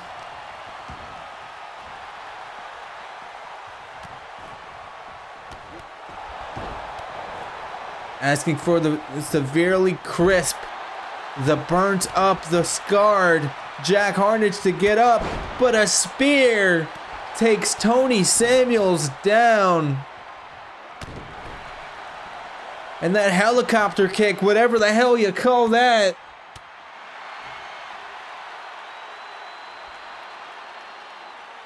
Absolutely crazy, and push-ups to boot rather. Pushing off of the body of Tony Samuels and now pushing Tony into the corner. And giving Darn a little bit of the spear too.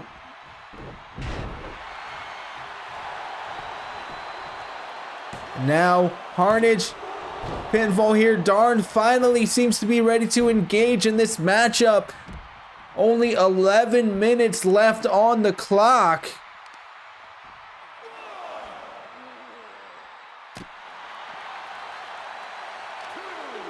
Now Tony getting those fingers squashed by the behemoth known as Jack Harnage.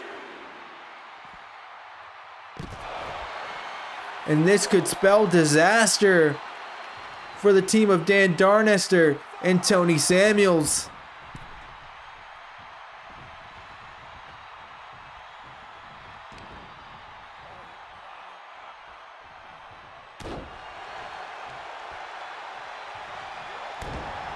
And that spinning kick yet again on target. Jack Harnage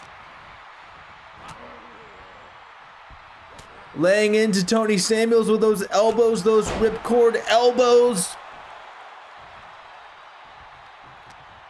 And Darester still hasn't been in this matchup as the athleticism of Jack Harnage is on full display here. 305 pounds just did a flipping German suplex. But a chop from Dan Darester. Finally in this matchup takes him down, and Dan with a springboard bulldog, allowing Butch, the smaller man, to come into this one. And I can't say that I blame him. I can't say that I would much rather face Jack Harnage, because I wouldn't. If I had to face any of these lunatics, I'd want to face Butch, who just got absolutely decimated with a pile driver there. And now Darn balling, dropping the elbow. Feeling himself, but now Butch, the slimy bastard, the slithering serpent, able to avert the crisis, but maybe unable to avert that pile driver yet again. It seems like Darester is out for blood, out to inflict damage, as he heads up to the top rope here. In that corkscrew splash. But only a 2 because Harnage able to break it up. Going back up. Darnie's asking for Butch. Motioning him up.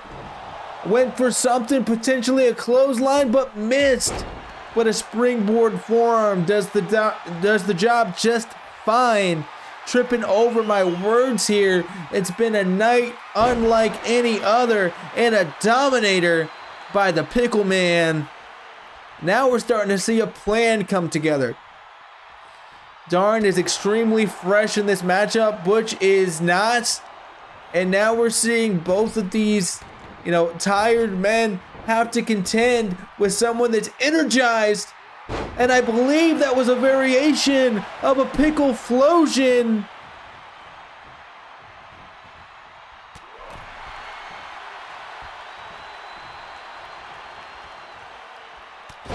And a clubbing blow by Dan Darester takes out Jack Harnage. A German suplex by Darester takes out Butch. And could this be the end?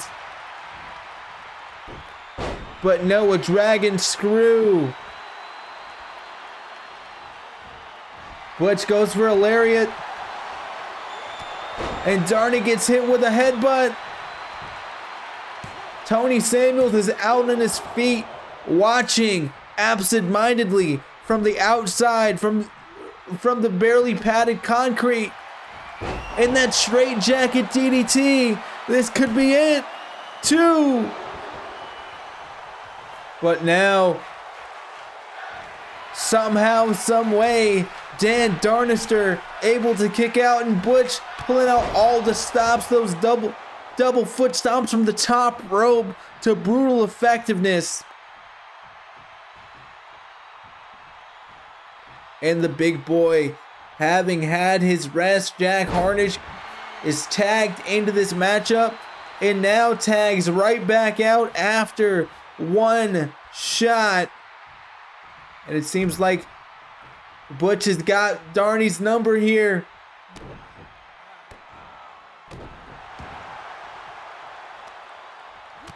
And forearms to the face. Body shots, chops, a fent DDT.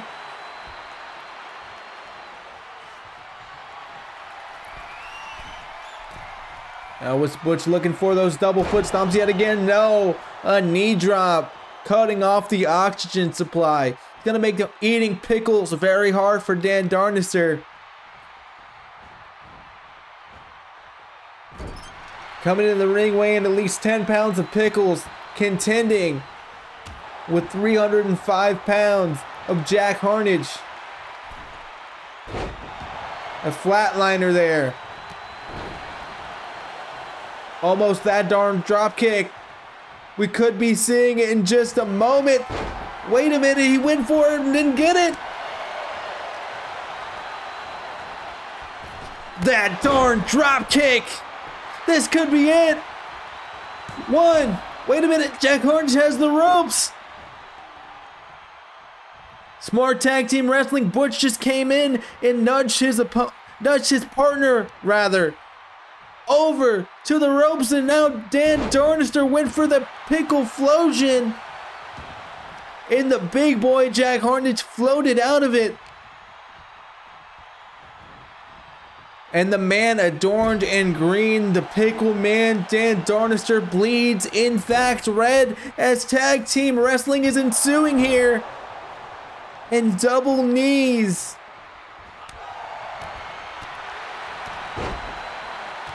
And a super kick. And another heavy-handed elbow strike, forearm strike. Dan Darester doing his best. A forearm there off the springboard. But Tony Samuels still out like a light. And Dan Darester still finding time to ball out, baby.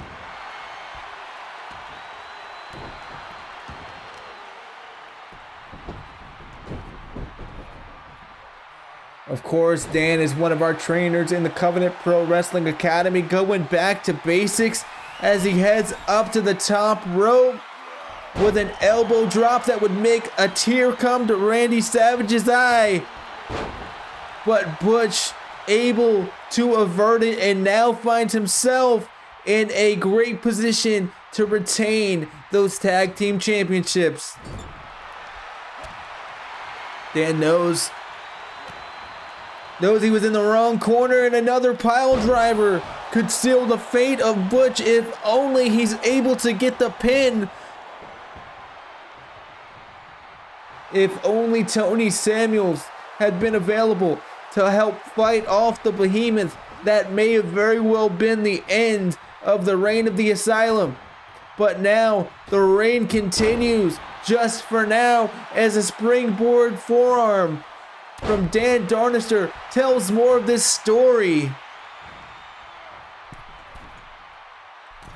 And ladies and gentlemen, despite its flaws, this match has been a work of art. Despite the difficulties that the team of Tony Samuels and Dan Darester have faced, they have done a tremendous job here.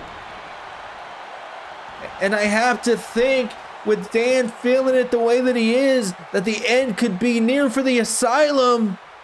A headbutt attempt.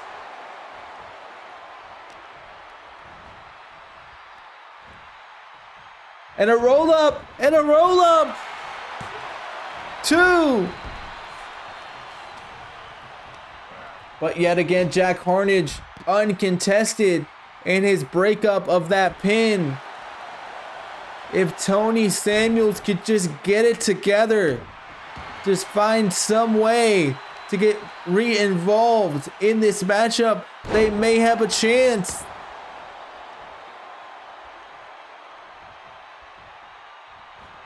That's arm drop kick. No.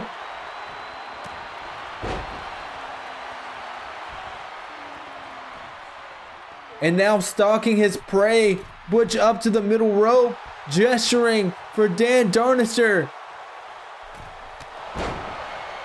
And barely is able to get any of that double leg drop kick, that missile drop kick, shotgun style there. But a straight jacket DDT. Tony Samuels finally back in this one. Gonna break it up, but no.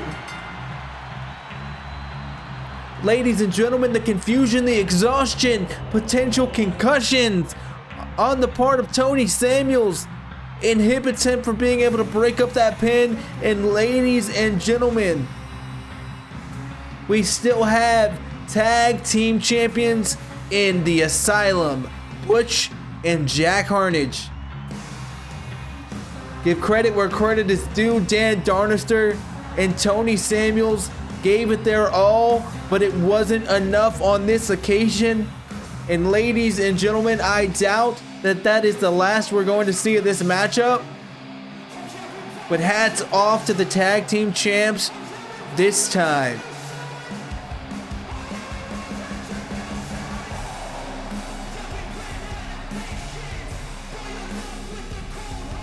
Who can stop this duo?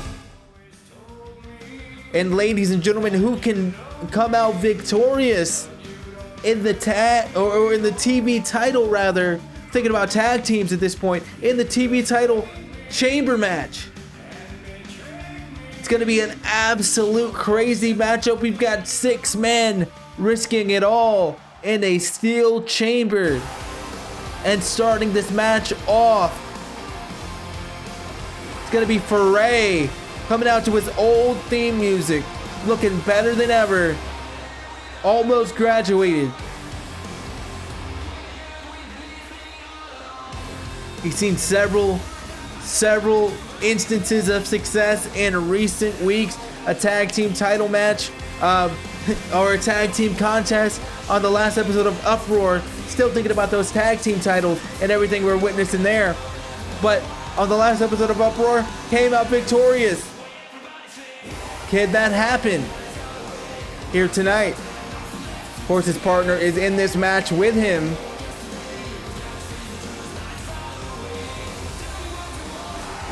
But there's no friends here tonight.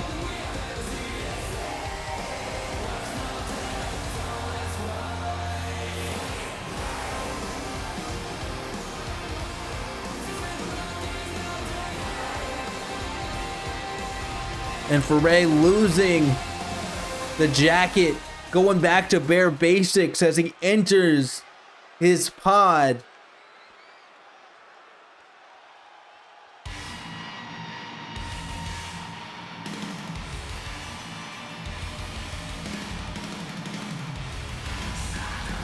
Ladies and gentlemen, now to assume a position in a pod, the fire starter Jacob Nitro, coming off a tremendous victory. Jacob Nitro has been wanting a championship for as long as we can remember here in Covenant Pro Wrestling, and tonight is his opportunity to blaze a new trail, to make a new path, to become TV champion here tonight.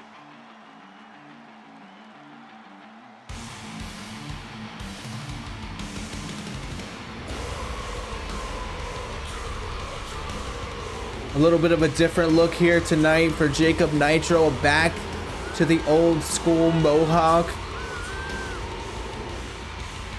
The faux hawk, whatever you want to call it, we've seen it before. And now it is back. Jacob Nitro is feeling himself, and that confidence is definitely going to be welcome in a matchup like this.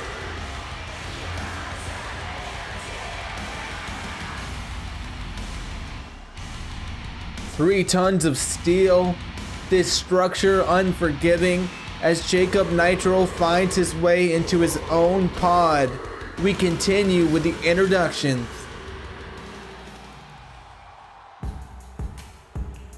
And now a man who needs no introduction.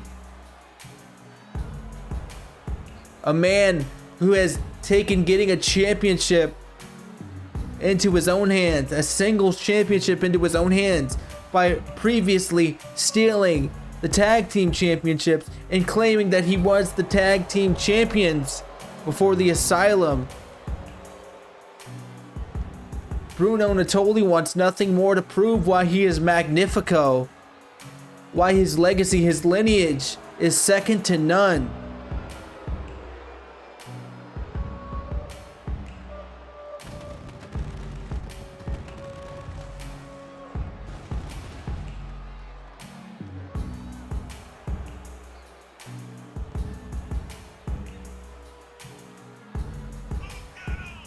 Comes from a long line of wrestlers.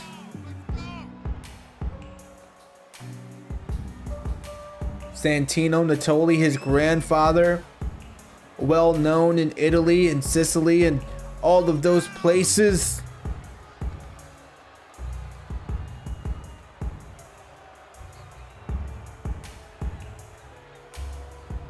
All the places that matter around the world. And now Bruno wants to prove that he is the next rung on that ladder, that he's better than any of his predecessors.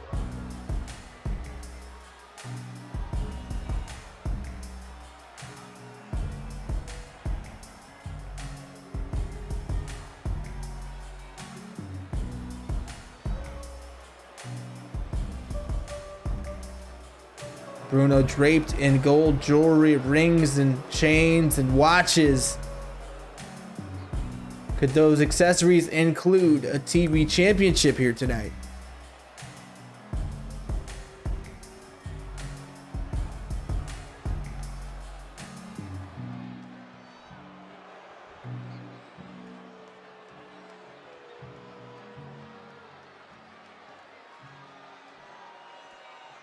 Assuming his position in a pod,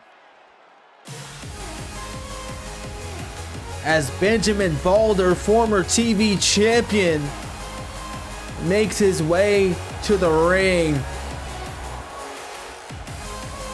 And as we saw earlier this week on his Twitter, Ben Boulder _96, Benjamin Boulder said he was a shoe-in for regaining this championship because he's been there. He held the gold. He knew exactly what it took to carry the crown, so to speak. And the chromatic-haired warrior, the rainbow-haired warrior, is here to make a statement.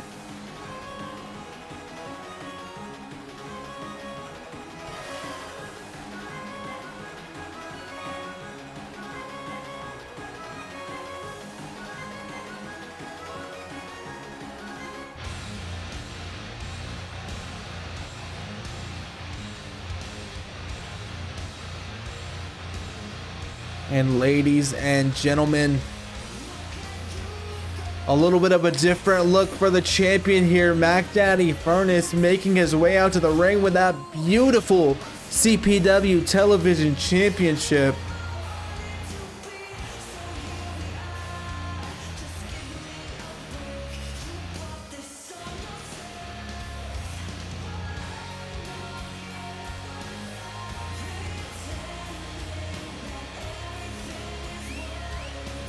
Furnace says that he's going to show the world why he carries that gold, why he is the top stock in CPW.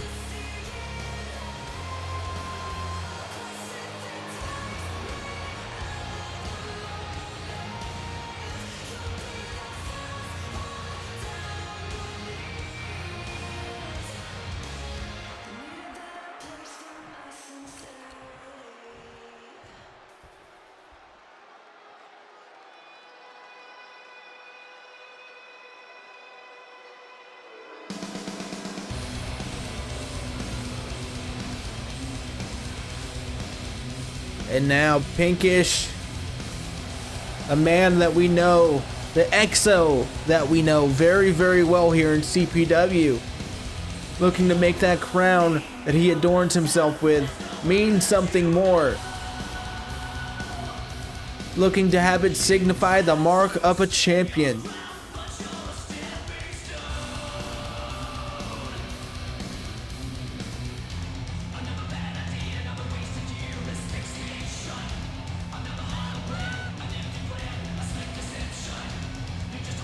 And I've got to be honest, Pinkish is usually very serious. Pinkish is usually prepared to go the distance. But tonight, as we lay eyes on his pinkish, purplish face, we can tell he means business.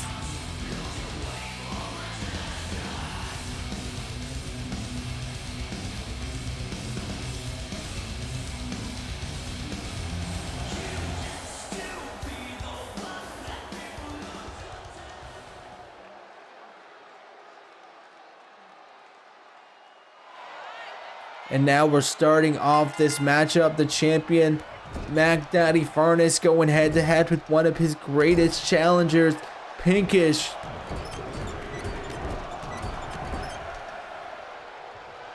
As Pinkish stomps a mud hole in the champion, Loretta Seymour counts a pin, only gets to 2 here, but a 2 this early in the match bodes well for the challenger.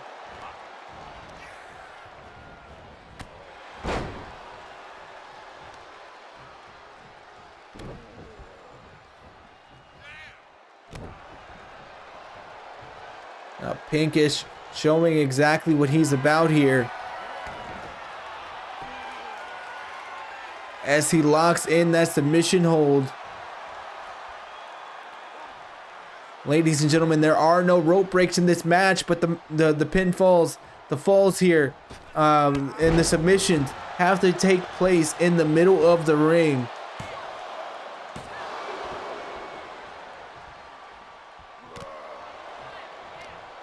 Unless the referee decides to change the rules, and going by the fact that that is Loretta Seymour, that is very well possible. As Mac Daddy Furnace drops the knee, drops the leg onto Pinkish, and the countdown proceeds. And who is the next entrant going to be? Benjamin Balder. Got his fair share of the votes, but is coming in first out of the pods.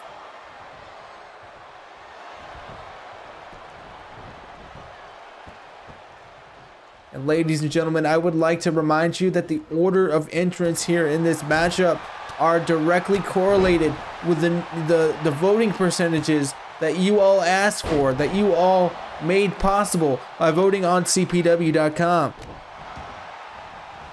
CovenantProWrestling.com, where you can buy all of your merchandise related to Covenant Pro Wrestling and the stars as Benjamin Boulder, a standing Spanish fly.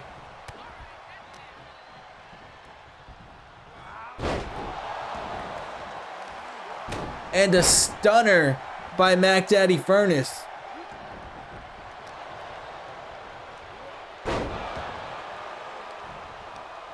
Benjamin Boulder going after the champion here. And the countdown begins. 7 seconds on the clock as Pinkish shows why he is so dominant.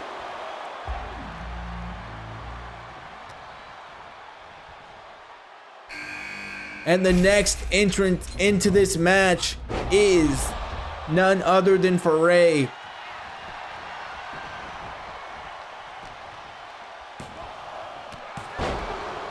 And a 2 count from Benjamin Boulder.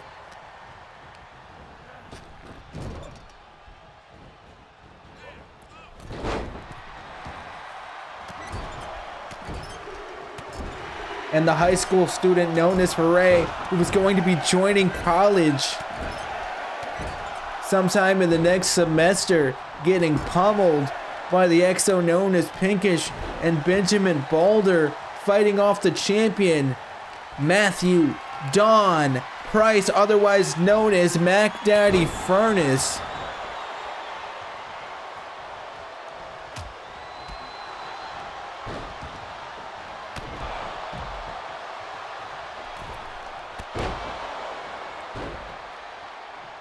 And Mac gets hit on the back of the head.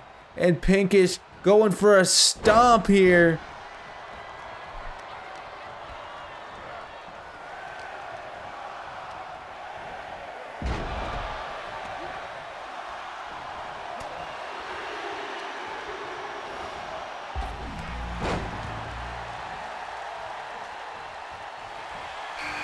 And now Bruno Natoli, the Italian legacy, making his way out to the ring, finally being introduced into this matchup.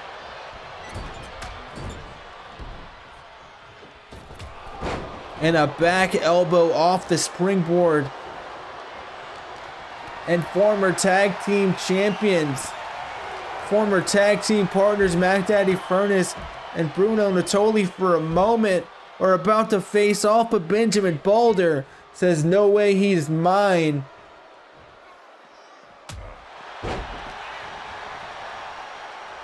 And now everything is devolving here. Everything is falling apart as Foray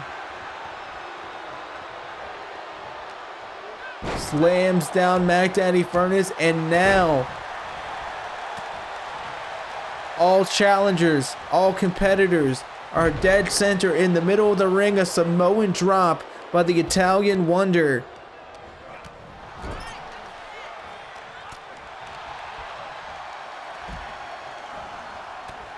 Wait a minute, I spoke too soon. The last entrance into this match, the last entrant, I should say, is none other than the fire starter from Rahway, New Jersey, Jacob Nitro. And immediately greeting from the Tangled Shore.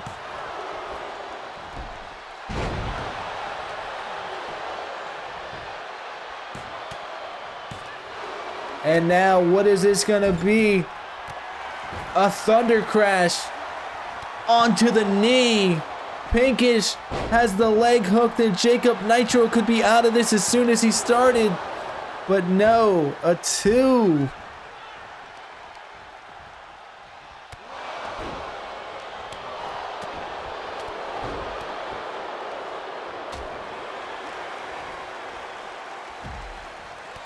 And ladies and gentlemen, as the Italian superstar Bruno Natoli works on the leg of Benjamin Boulder and decides to go out to the outside of the ring while this submission is locked into Jacob Nitro.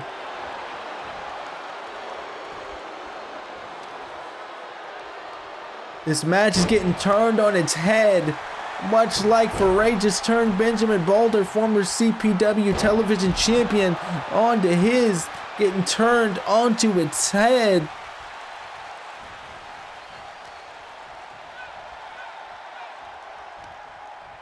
And a double team maneuver by Foray and Bruno Natoli. A wheel kick there.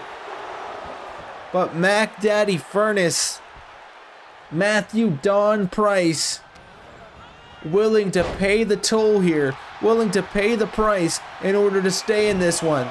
A series of backbreakers.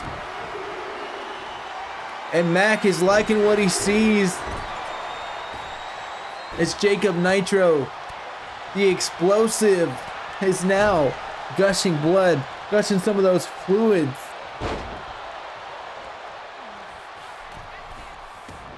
Rolling up the XO Pinkish, not in a good place.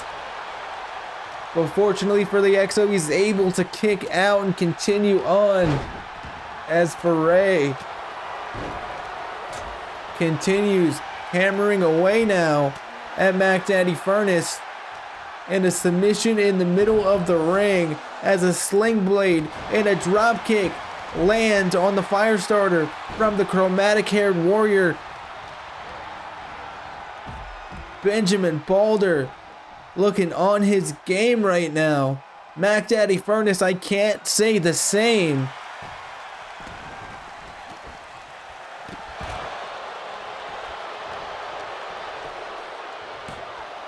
Could that be it? A 2 count. But now Mac, an armbar in the middle of the ring, wrenching on the arm of Foray.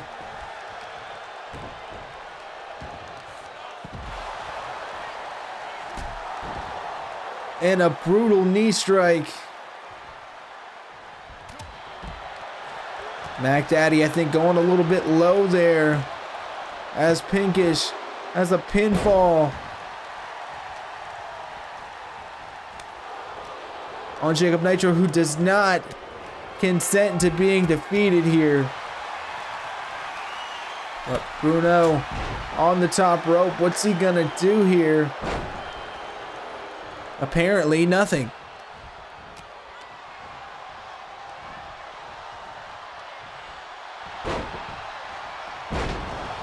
Mac Daddy Furnace, a reversed suplex there, a reverse, almost DDT-like maneuver.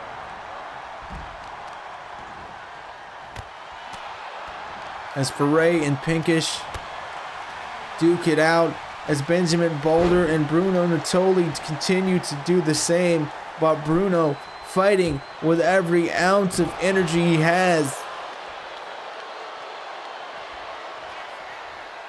But getting double teamed, this barrage by Benjamin Balder and the unlikely partner of Foray, who eats an enziguri there.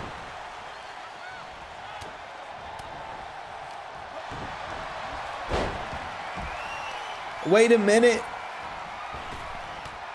The chromatic choke locked into Foray, or locked into Pinkish rather.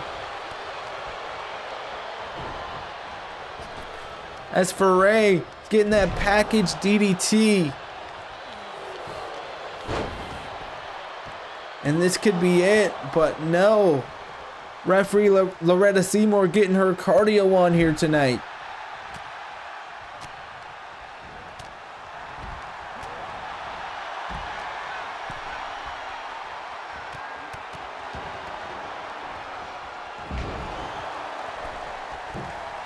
Mac Daddy Furnace, a big boy senton. But not quite enough to send Jacob Nitro packing his bags back to catering.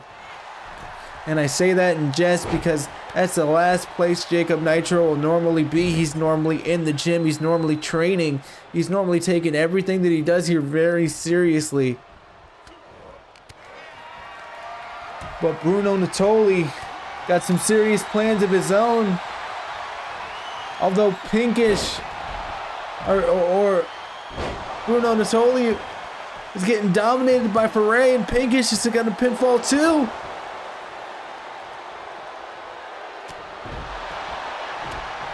Ladies and gentlemen, this match is a blur.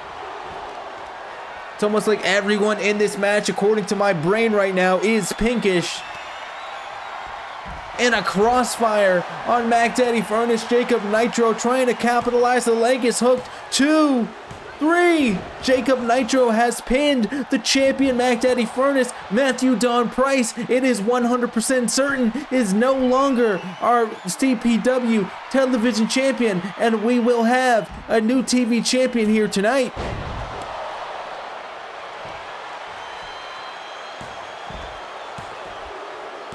And for Ray, the match is starting to shape up here. Starting to get a little bit more clear. As only 4 competitors remain. As an injured Foray who did his best, fought his hardest.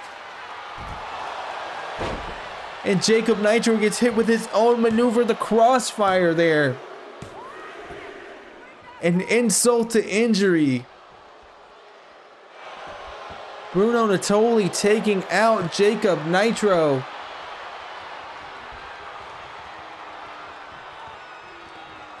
With that Magnificutter, of course, they both use the same maneuver, but to varying degrees of effectiveness. Bruno Natoli proved tonight that his is possibly the stronger move. Then again, we are talking about tons and tons of steel chain link and just metallic surfaces that you don't really want to deal with. And Pinkish proving why this surface is so dangerous, why this structure is so dangerous. But unfortunately, he proved it for himself as he takes a dive off the deep end and comes up empty, comes up dry.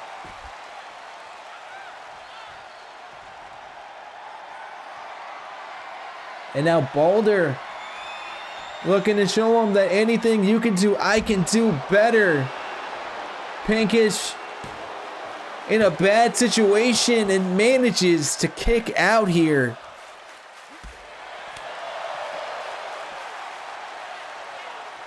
The double underhook, backbreaker combination.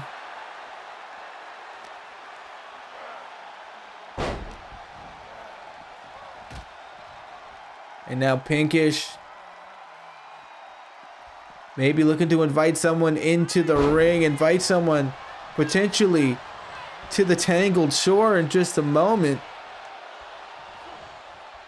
As he gets tossed over the shoulder of Bruno Natoli. And finally, this match seems a little more manageable.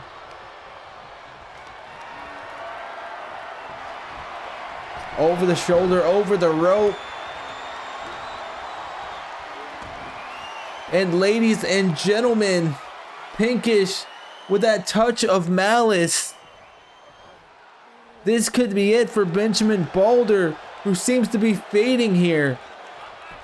But speaking too soon, commentators curse.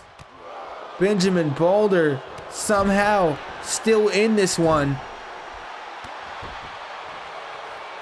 And Bruno Natoli goes for a low dropkick, finds himself on the receiving end. A barrage of kicks, a barrage of leg strikes.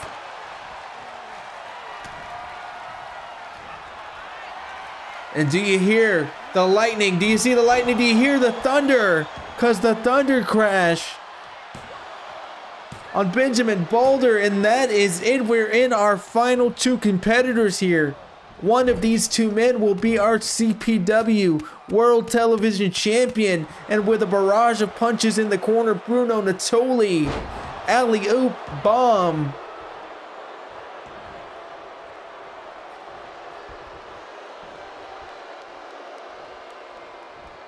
Crowd in attendance is on their feet. Pinkish somehow still on his feet. Bruno Natoli remedying that situation here.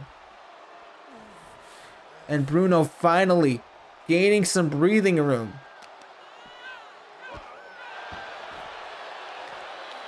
Going after those servos, going after that durable exosuit, trying to find a chink in the armor.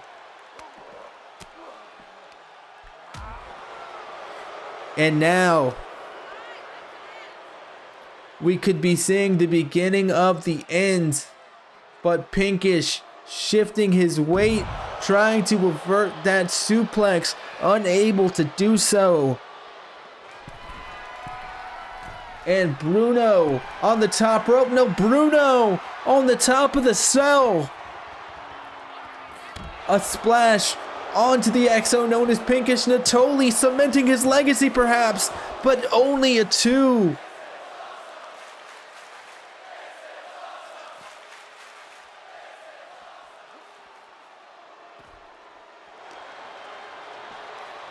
And ladies and gentlemen, as Pinkish showcases the strength with that spine buster military press slam combination, I cannot believe what I am seeing right now. Pinkish using the cell to his advantage, using those sharp corners of that cell. They're rounded slightly, but welcome to the Tangled Shore.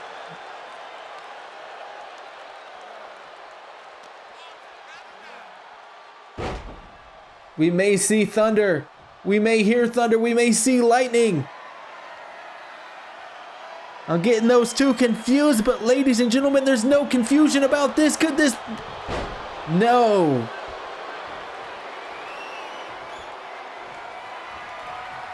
And Pinkish able to avert the attack by Bruno Natoli. A springboard moonsault. Referee Loretta Seymour 2. And now the Italian legacy.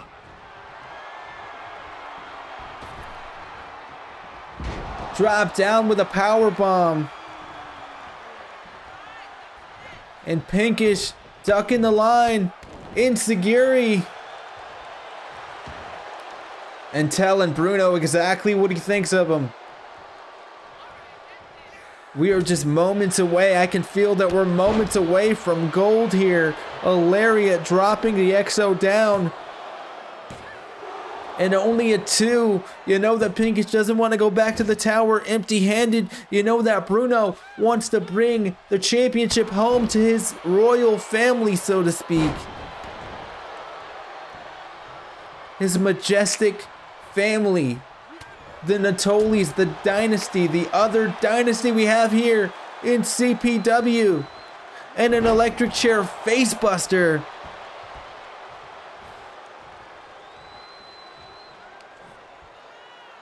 Pinkish shifting his weight onto the face of Bruno Natoli.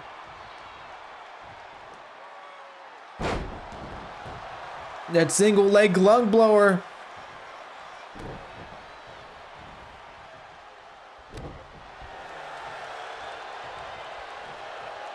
And there's going to be no more jumping off the top of the cell if Pinkish keeps that up. Keeps working on those legs. And just the strength. Just the tension, the torque of those arm servos as Pinkish, our resident alien robot exosuit individual, continues to inflict damage and continues to harm the ego of Bruno Natoli.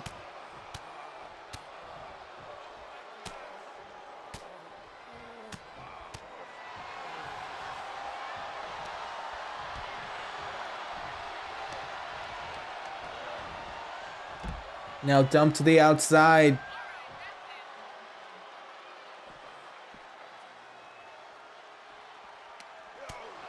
And we found very quickly in this matchup that Loretta Seymour has elected to make pinfalls and submissions count on the outside. Anywhere in the cell.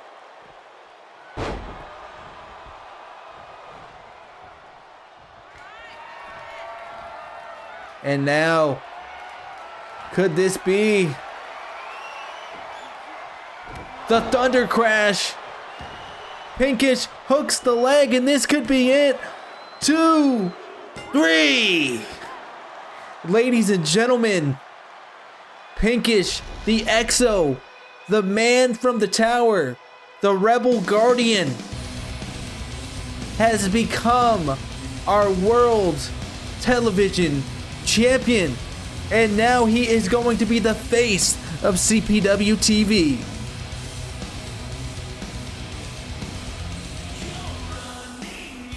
I cannot believe it, but ladies and gentlemen, what we have seen here tonight has been a masterclass of the extreme. The true Ribbon Spain, the 8th Coyote, the Traveler's chosen hunter, is now the World Television Champion.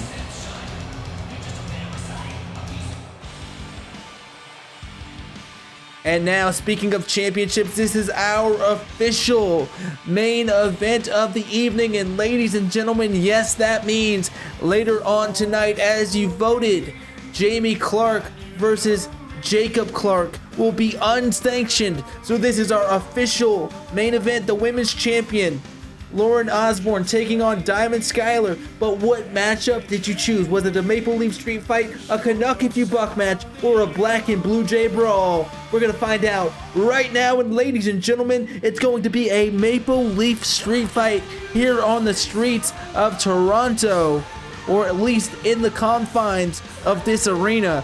Anything goes.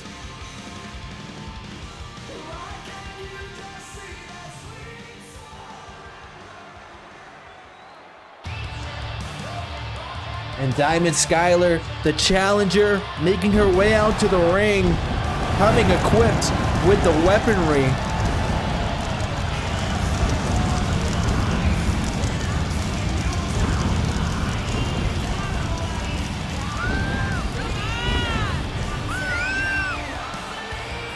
Ladies and gentlemen, this has been an unbelievable night of action. And what the hell is going on here? Diamond Skyler setting up shop here, it seems like. We've got a table perfectly placed next door to that beautiful logo, that Covenant Pro Wrestling Ultimatum logo. And she's not done setting the scene, breaking out a ladder here. Oh, this is going to be a fun night of commentary now. And the fans look on as Diamond Skyler, in her very first singles match as part of the Uproar roster, throws her chair into the ring and seems to signify that this is her house and it's going to be furnished exactly the way that she wants.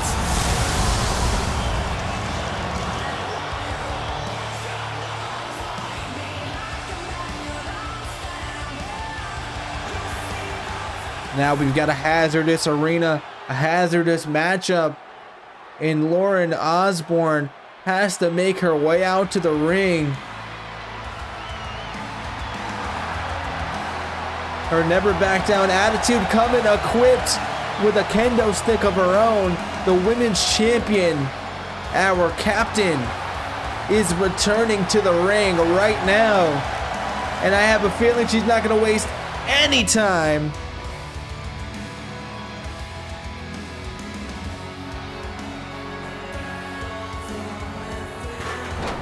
Taking off all of her accessories, running into the ring and getting clocked with a chair shot. But Diamond Skyler getting rocked with a stunner there.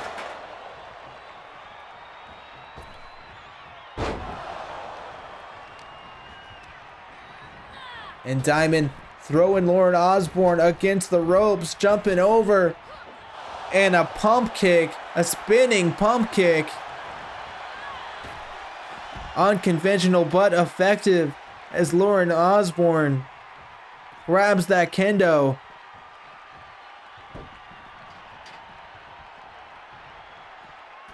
And now just negotiating spacing here, negotiating positioning. These two women trying to figure out where they're going to start this off, where this is going to lead. And a crossface locked into the women's champion. But Lauren Osborne, the Welsh firecracker, lit to full effect here in Toronto. Thought she was going to go for a weapon there. And it seems as though Lauren Osborne not willing to capitalize just yet on the placement of Diamond Skyler's body on top of that ladder. And yet again, with the submission hold, Lauren Osborne in a bad situation, fighting out of it, and yet again tosses her opponent onto that ladder and goes for that steel chair, which she got planned here. And once again, just seems to be biding her time, just catching a breather, picking her spot. And if I was picking spots, I would have picked that one, but a Canadian destroyer. Happy to oblige these fans here in Toronto, and happy to inflict damage with that chair shot onto the face and head of Diamond Skyler, as Diamond finally is able to get up to her feet. But she's, obviously disoriented here. She's feeling the effects of those chair shots, unable to springboard. Lauren powerbomb. Transitions. Knee strike to the face.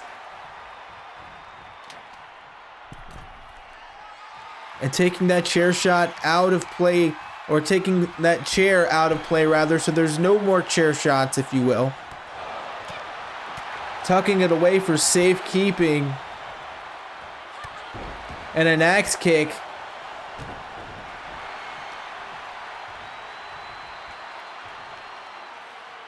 Gotch style pile driver. Lauren Osborne ricocheting against the canvas. And Diamond Skyler trying to make the most of this matchup here. And a moonsault switched into a DDT, reverse DDT by Lauren Osborne. Now shifting back into that knee strike.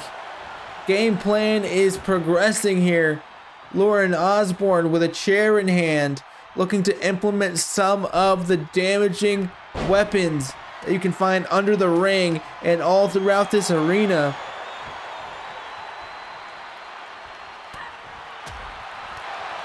And Diamond going for a pile driver.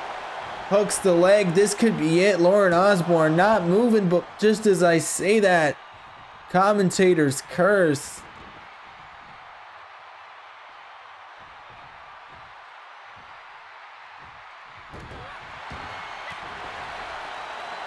Lauren feeling the damage of those knees. And a stunner taking out her opponent. But what's Lauren Osborne going to do? Rolling in, rolling out, going all around the ring.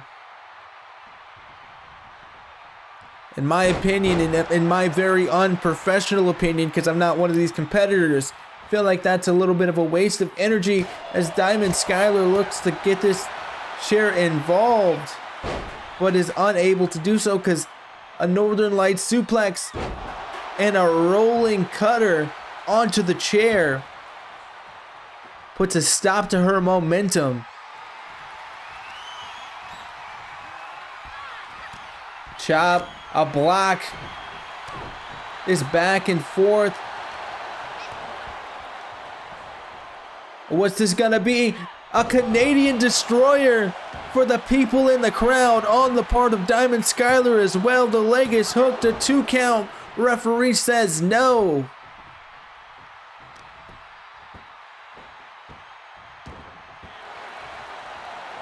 And ladies and gentlemen, we've been in this wonderful event here for the last 2 hours and 35 minutes. And I've got to admit that I am quite parched. But we continue on, we fight through it. As Diamond Skyler attempts to hit that knee. And grabbing at the hands of Lauren Osborne, Diamond Skyler with a headbutt, but unable to keep up the momentum here. In California Dreamin', in Canada, Lauren Osborne taking after her good friend, Emma Barkley here.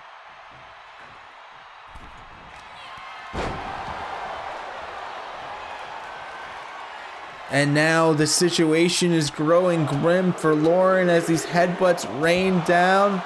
5 of them. It must be on sale because there just seem to be giving them away. And a big boot, a ripcord boot.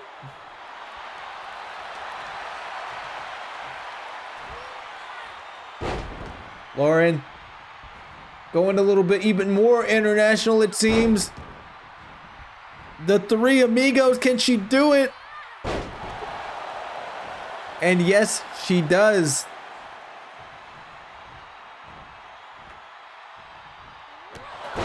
With that spiral pump kick, that spinning pump kick yet again by Diamond Skyler, showing why she is the stronger woman in this matchup. Oh, Lauren almost gets hit, almost gets pegged with her kendo stick. She brought it to the ring. She almost felt the damage of it, but now, luckily, she finds herself on the appropriate side of things if you're Lauren Osborne, at least. As she looks to retain this championship. Lauren, we've seen her get a little bit extreme. We've seen her not shy away from violence. She used to be the shyest of them all. But now she has come into her own. And the knee of youth.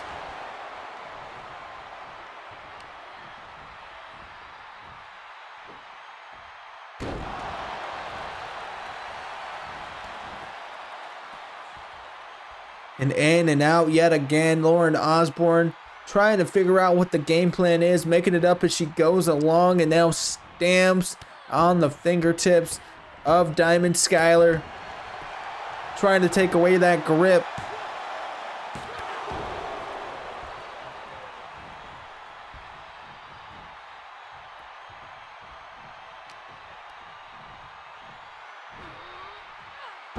And going a little bit international, getting a little bit spicy, it seems. The 3 amigos ricocheting, reverberating throughout the arena here in Canada. Yet again in a kip up, Lauren Osborne is feeling herself. Going for that chair. Making sure it's in position. Just rearranging. And now that spiral pump kick that Diamond Skyler has unleashed several times in this matchup. Turnabout is fair play, and Lauren Osborne going there for something big, but Diamond wouldn't let it happen. And Lauren now finds herself on top of that ladder and driven right through it. Diamond Skyler had a plan for that ladder from the get-go before the bell even rung. And Lauren Osborne very well may be out of this matchup now. And the table has been lit ablaze. Forgive my improper English here.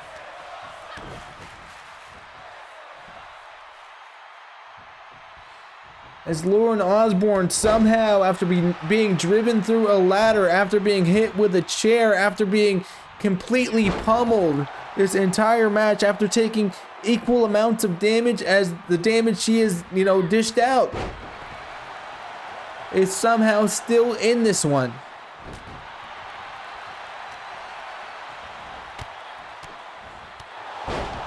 Able to lift the legs, able to pull those kicks off, and Lauren maybe finally about to use that chair, but just as I say that, she puts it right back and goes for a suicide dive, and she could have damn well broken her neck there.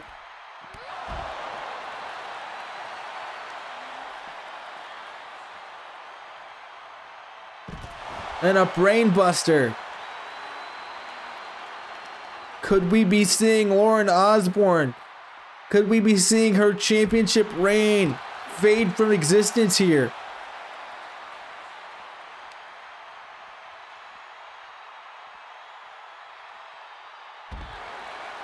Are we about to see the era of Diamond Skyler as everything seems to be coming up? You know, daisies, roses, whatever flower you want to pick. Coming up diamonds for Diamond Skyler.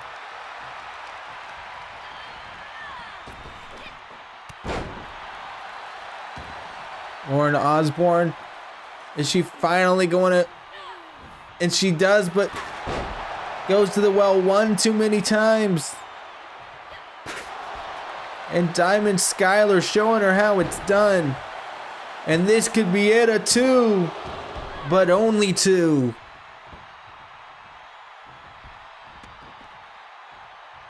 Going out to that blazing table. The Canadian maple lit ablaze here in front of that Ultimatum logo, and dropping Diamond Skyler right on the top of her head. Diamond somehow shuffling away from that table. Lauren, I think she was going to shove her right into it. But now she finds her shoved into the barricade, into that corner, in that pump kick that we talk about, that she's gone and pulled off time and time again, is now unleashed. But a brutal knee from Lauren Osborne.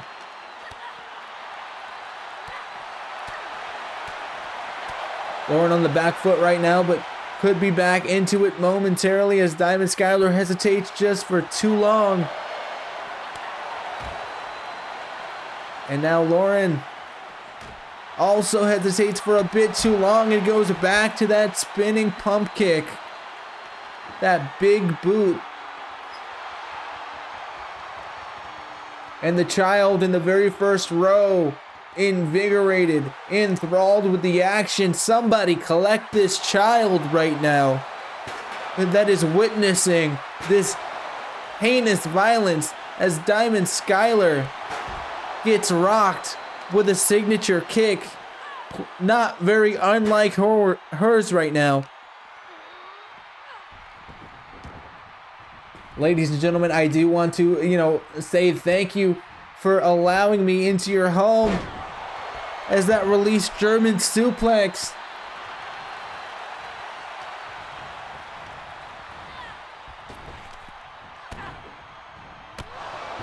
And a brutal combination by Lauren Osborne. Lauren Osborne could be one maneuver away. A ripcord knee. And another.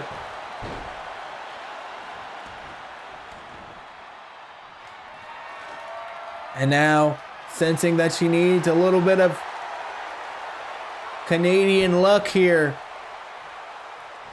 Breaking out the hockey stick. Diamond Skyler. Diamond Skyler. The low sinister skyline there. And a 3 count.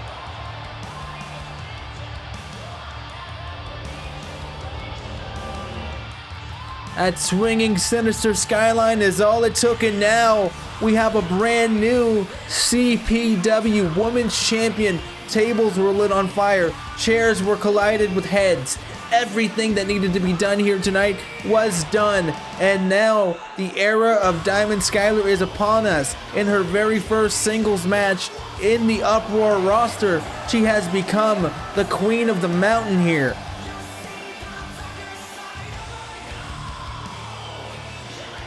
And I've got to admit, Diamond Skyler does look quite appropriate with that championship belt. And somebody is going to be really happy tonight with that championship. But now, what are we going to see? We're going to see, you know absolutely damn well what we're going to see. Unsanctioned violence. That's right, but what's the percentage? 56.8%. 56.8% of you disgusting, horrendous, lovely people have decided to make these two brothers fight in an unsanctioned match for the CPW World Heavyweight Championship. And of course, this match is going to be observed by a third party. This is insured by a third party. This is not sanctioned by Covenant Pro Wrestling, but if the title does change hands, if this man Jacob Clark, the cut above Jacob Clark, walks away with the championship, that is indeed going to be recognized.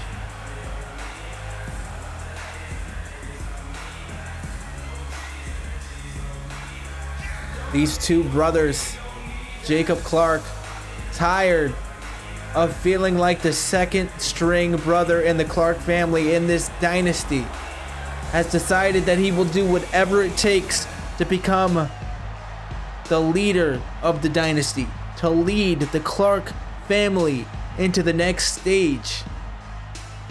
And that includes assaulting his own father, his own adopted father, or however the time travel works there.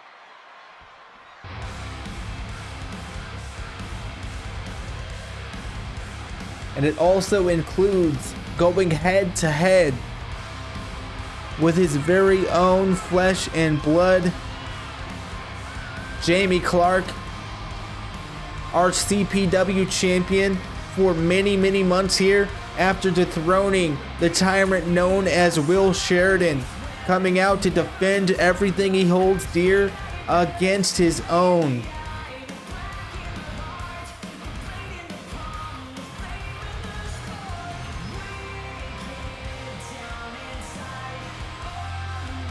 And ladies and gentlemen, if you have small children, I would suggest that you put them away, put them down for bedtime, because unlike that wild, ravenous little beast in the corner of the front row, they do not want to see this. They do not want to witness the violence that's about to unfold right here, right now.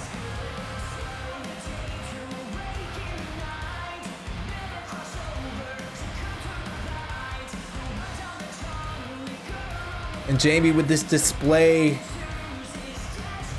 of love, this display of what prestige comes with being the CPW World Heavyweight Champion, in the final match of tonight, this unsanctioned match,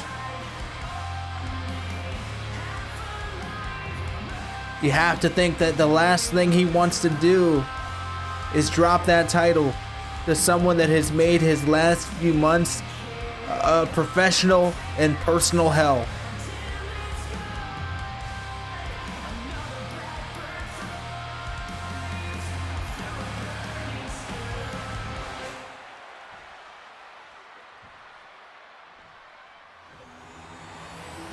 And that is what it's all about, that championship there. The CPW World Heavyweight Championship of the World. And Jacob Clark coming in heavy with the heel hair,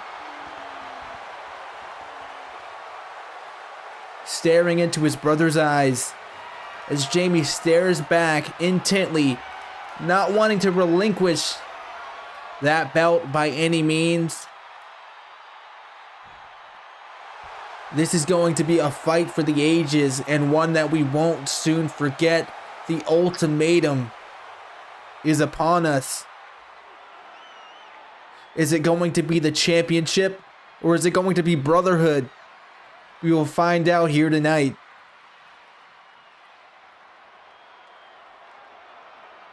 Referee, the unknown referee that's been brought in for this event, hoisting that thing of beauty over his head, and now we're getting started. In this unsanctioned match, Jamie Clark going in for a 585 immediately out of the gate. But Jacob showing why he is indeed a cut above. Motioning for his brother on the middle rope to stand up in an uppercut, a rolling uppercut, as you know, a show of athleticism here. As he hits the unprettier.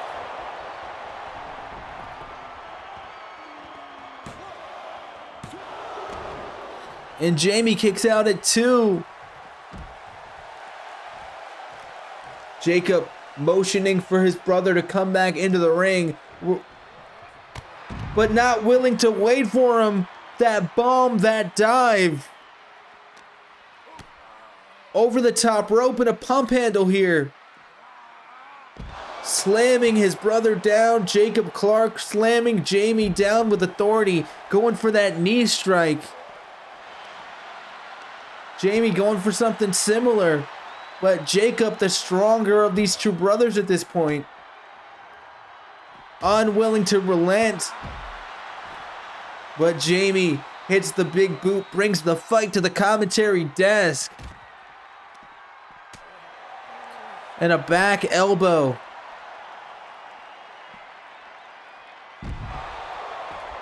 As that inverted brainbuster DDT, or whatever I'm trying to say here. You know what I mean. Shifting the paradigms here in Covenant Pro Wrestling.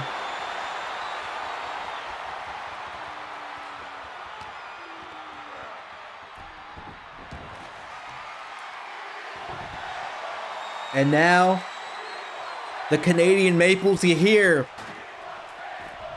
the crowd screaming, "We want Maple."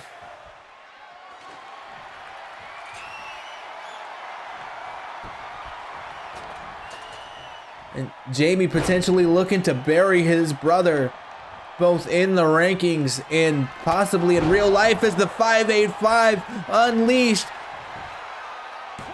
onto the table, a 2 count.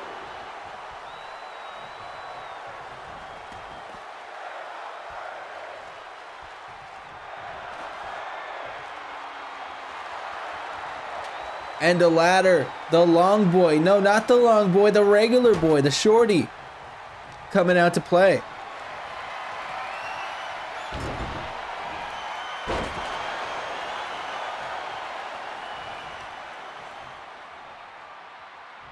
Working away on that knee, slamming that knee down. Anytime you take the legs out of a competitor, you risk their chances of winning. Or you impact their chances of winning, as these two show no signs of relenting, no signs of letting up. Probably just gonna stamp him down, packaging him up yet again. Holds the pin, but only a 1.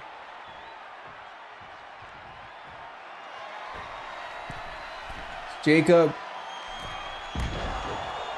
goes for a diving maneuver, but couldn't quite get the distance. No sells that big boot. Knows his brother so well, knows when to brace for that attack. They train together, they live together, they eat together, they do everything together other than shower, I'd hope. But even that, you can't keep these two brothers apart.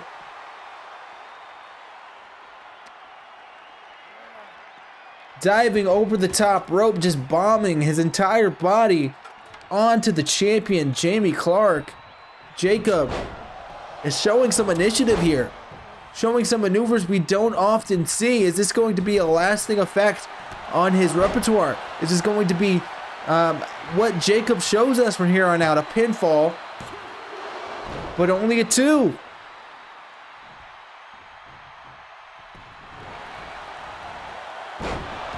And ladies and gentlemen, a release German suplex. Definitely will leave a kink in your neck.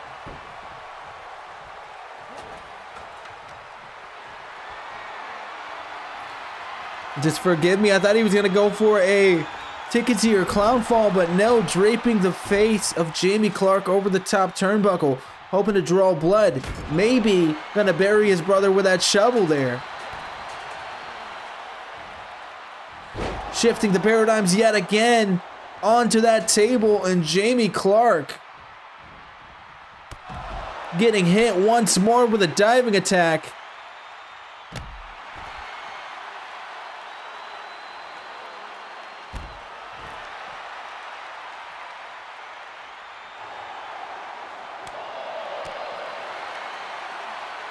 And could you imagine the upset that this would be? Jacob Clark looking great right now against his brother, bringing out all the stops. And what else is he bringing out?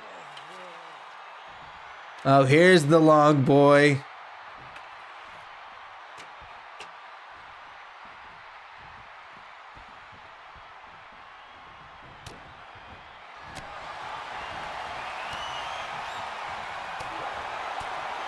Hammering shots. These two brothers going head to head.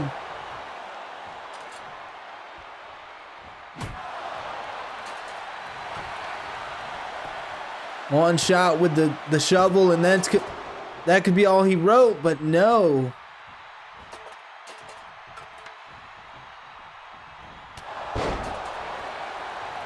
That spiral forearm. Jamie Clark could reach out for that rope, but no, Alexa used more power, used more energy to roll that shoulder up, not content with just simply grabbing the rope, especially considering the referee's history here in CPW of not seeing it.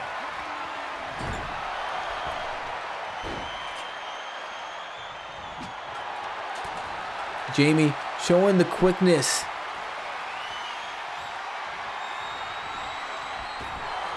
And swiftly dropping his brother on the top rope.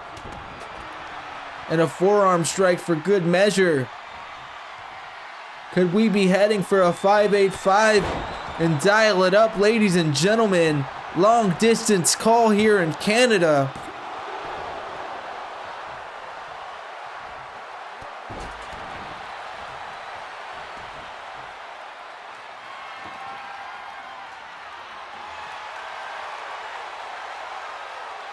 And more international weapons being introduced into this event. Taunting his brother Jacob to get up. Sending him right back down. Jamie Clark, the champion.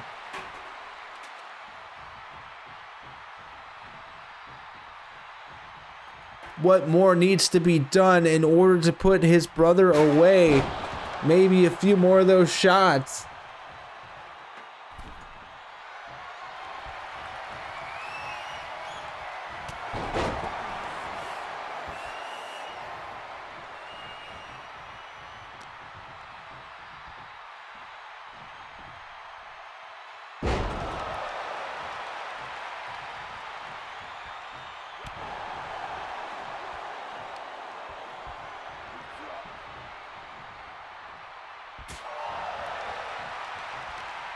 And now, we could be seeing the beginning of the end here.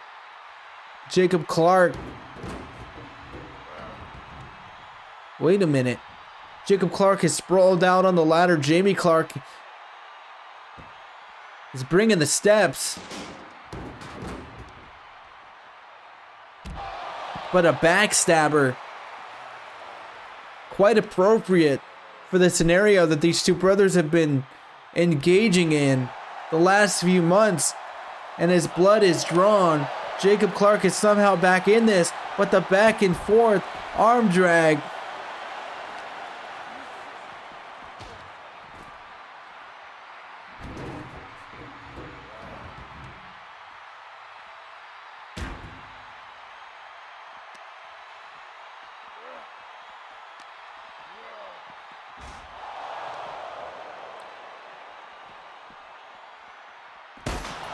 Jamie trying to send his brother for a ride here. But Jacob battles back. A dragon screw sends Jamie to the barely padded concrete, and maybe, just maybe, Jacob is looking to do the same thing. Wait a minute.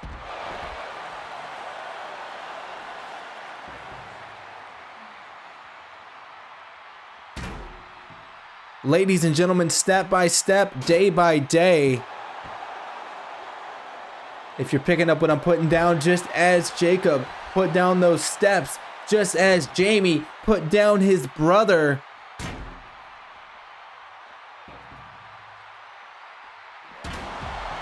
And now puts him down again with the steps.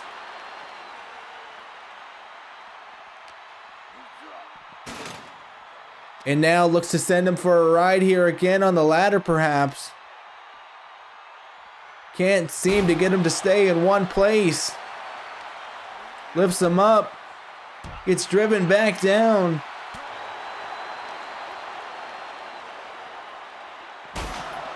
Now the stronger brother, Jacob Clark, clubbing away at his brother. And just a brutal punch off the ladder and a sliding kick for good measure.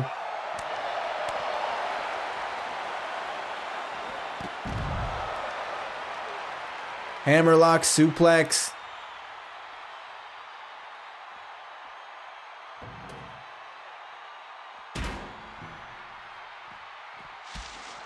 And another sliding kick, just shoving the carcass almost of Jamie Clark out of the way, but that momentary lapse of judgment, the choice to not continue the assault, may very well be the undoing of Jacob Clark as he's locked in this submission hold, this sleeper, and he's fading. But the strength, able to whip his brother around, able to throw him off like a small child.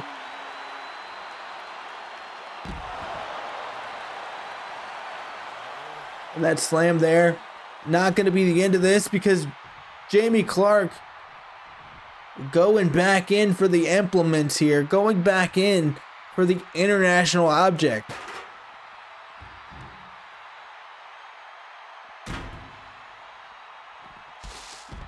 And the sliding kick showing that anything you can do, I can do better.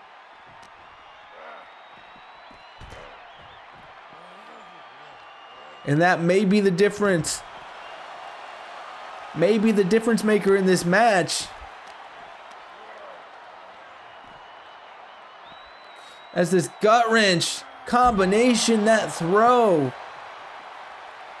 showcasing the sheer strength of Jamie Clark.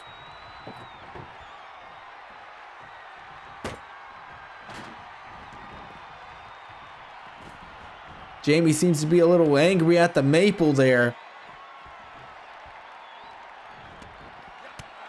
And wasted a little bit too much time, gave Jacob the opportunity to sneak in one of those quick jabs.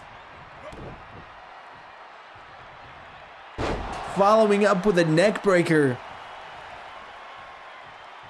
And I believe Jamie may have hit some of that table, may have hit the edge. As a sledgehammer comes into play. Wait a minute, the King's Cross, the King's Cross.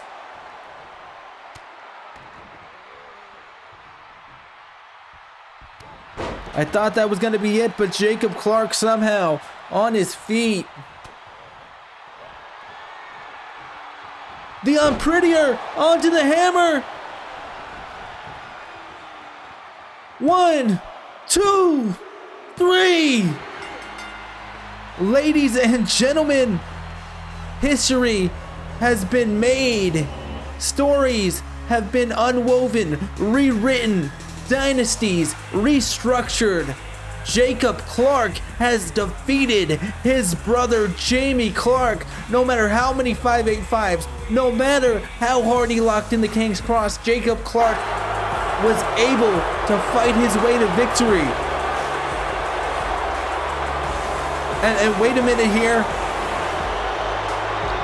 Jamie Clark on the outside, grabbing at that championship. He may very well just take off with his belt as Jacob Clark is celebrating. No, wait a minute. Tossing the belt at the feet of his brother and embracing for the first time in many, many months. Is this family repaired? Is the rapture filled? All I know is right now, at this moment, Jacob Clark is our CPW World Heavyweight Champion, and a new story, a new age is now beginning. Ladies and gentlemen, I have been James Randall for Covenant Pro Wrestling. This has been Ultimatum. Thank you very much, and goodbye and adieu.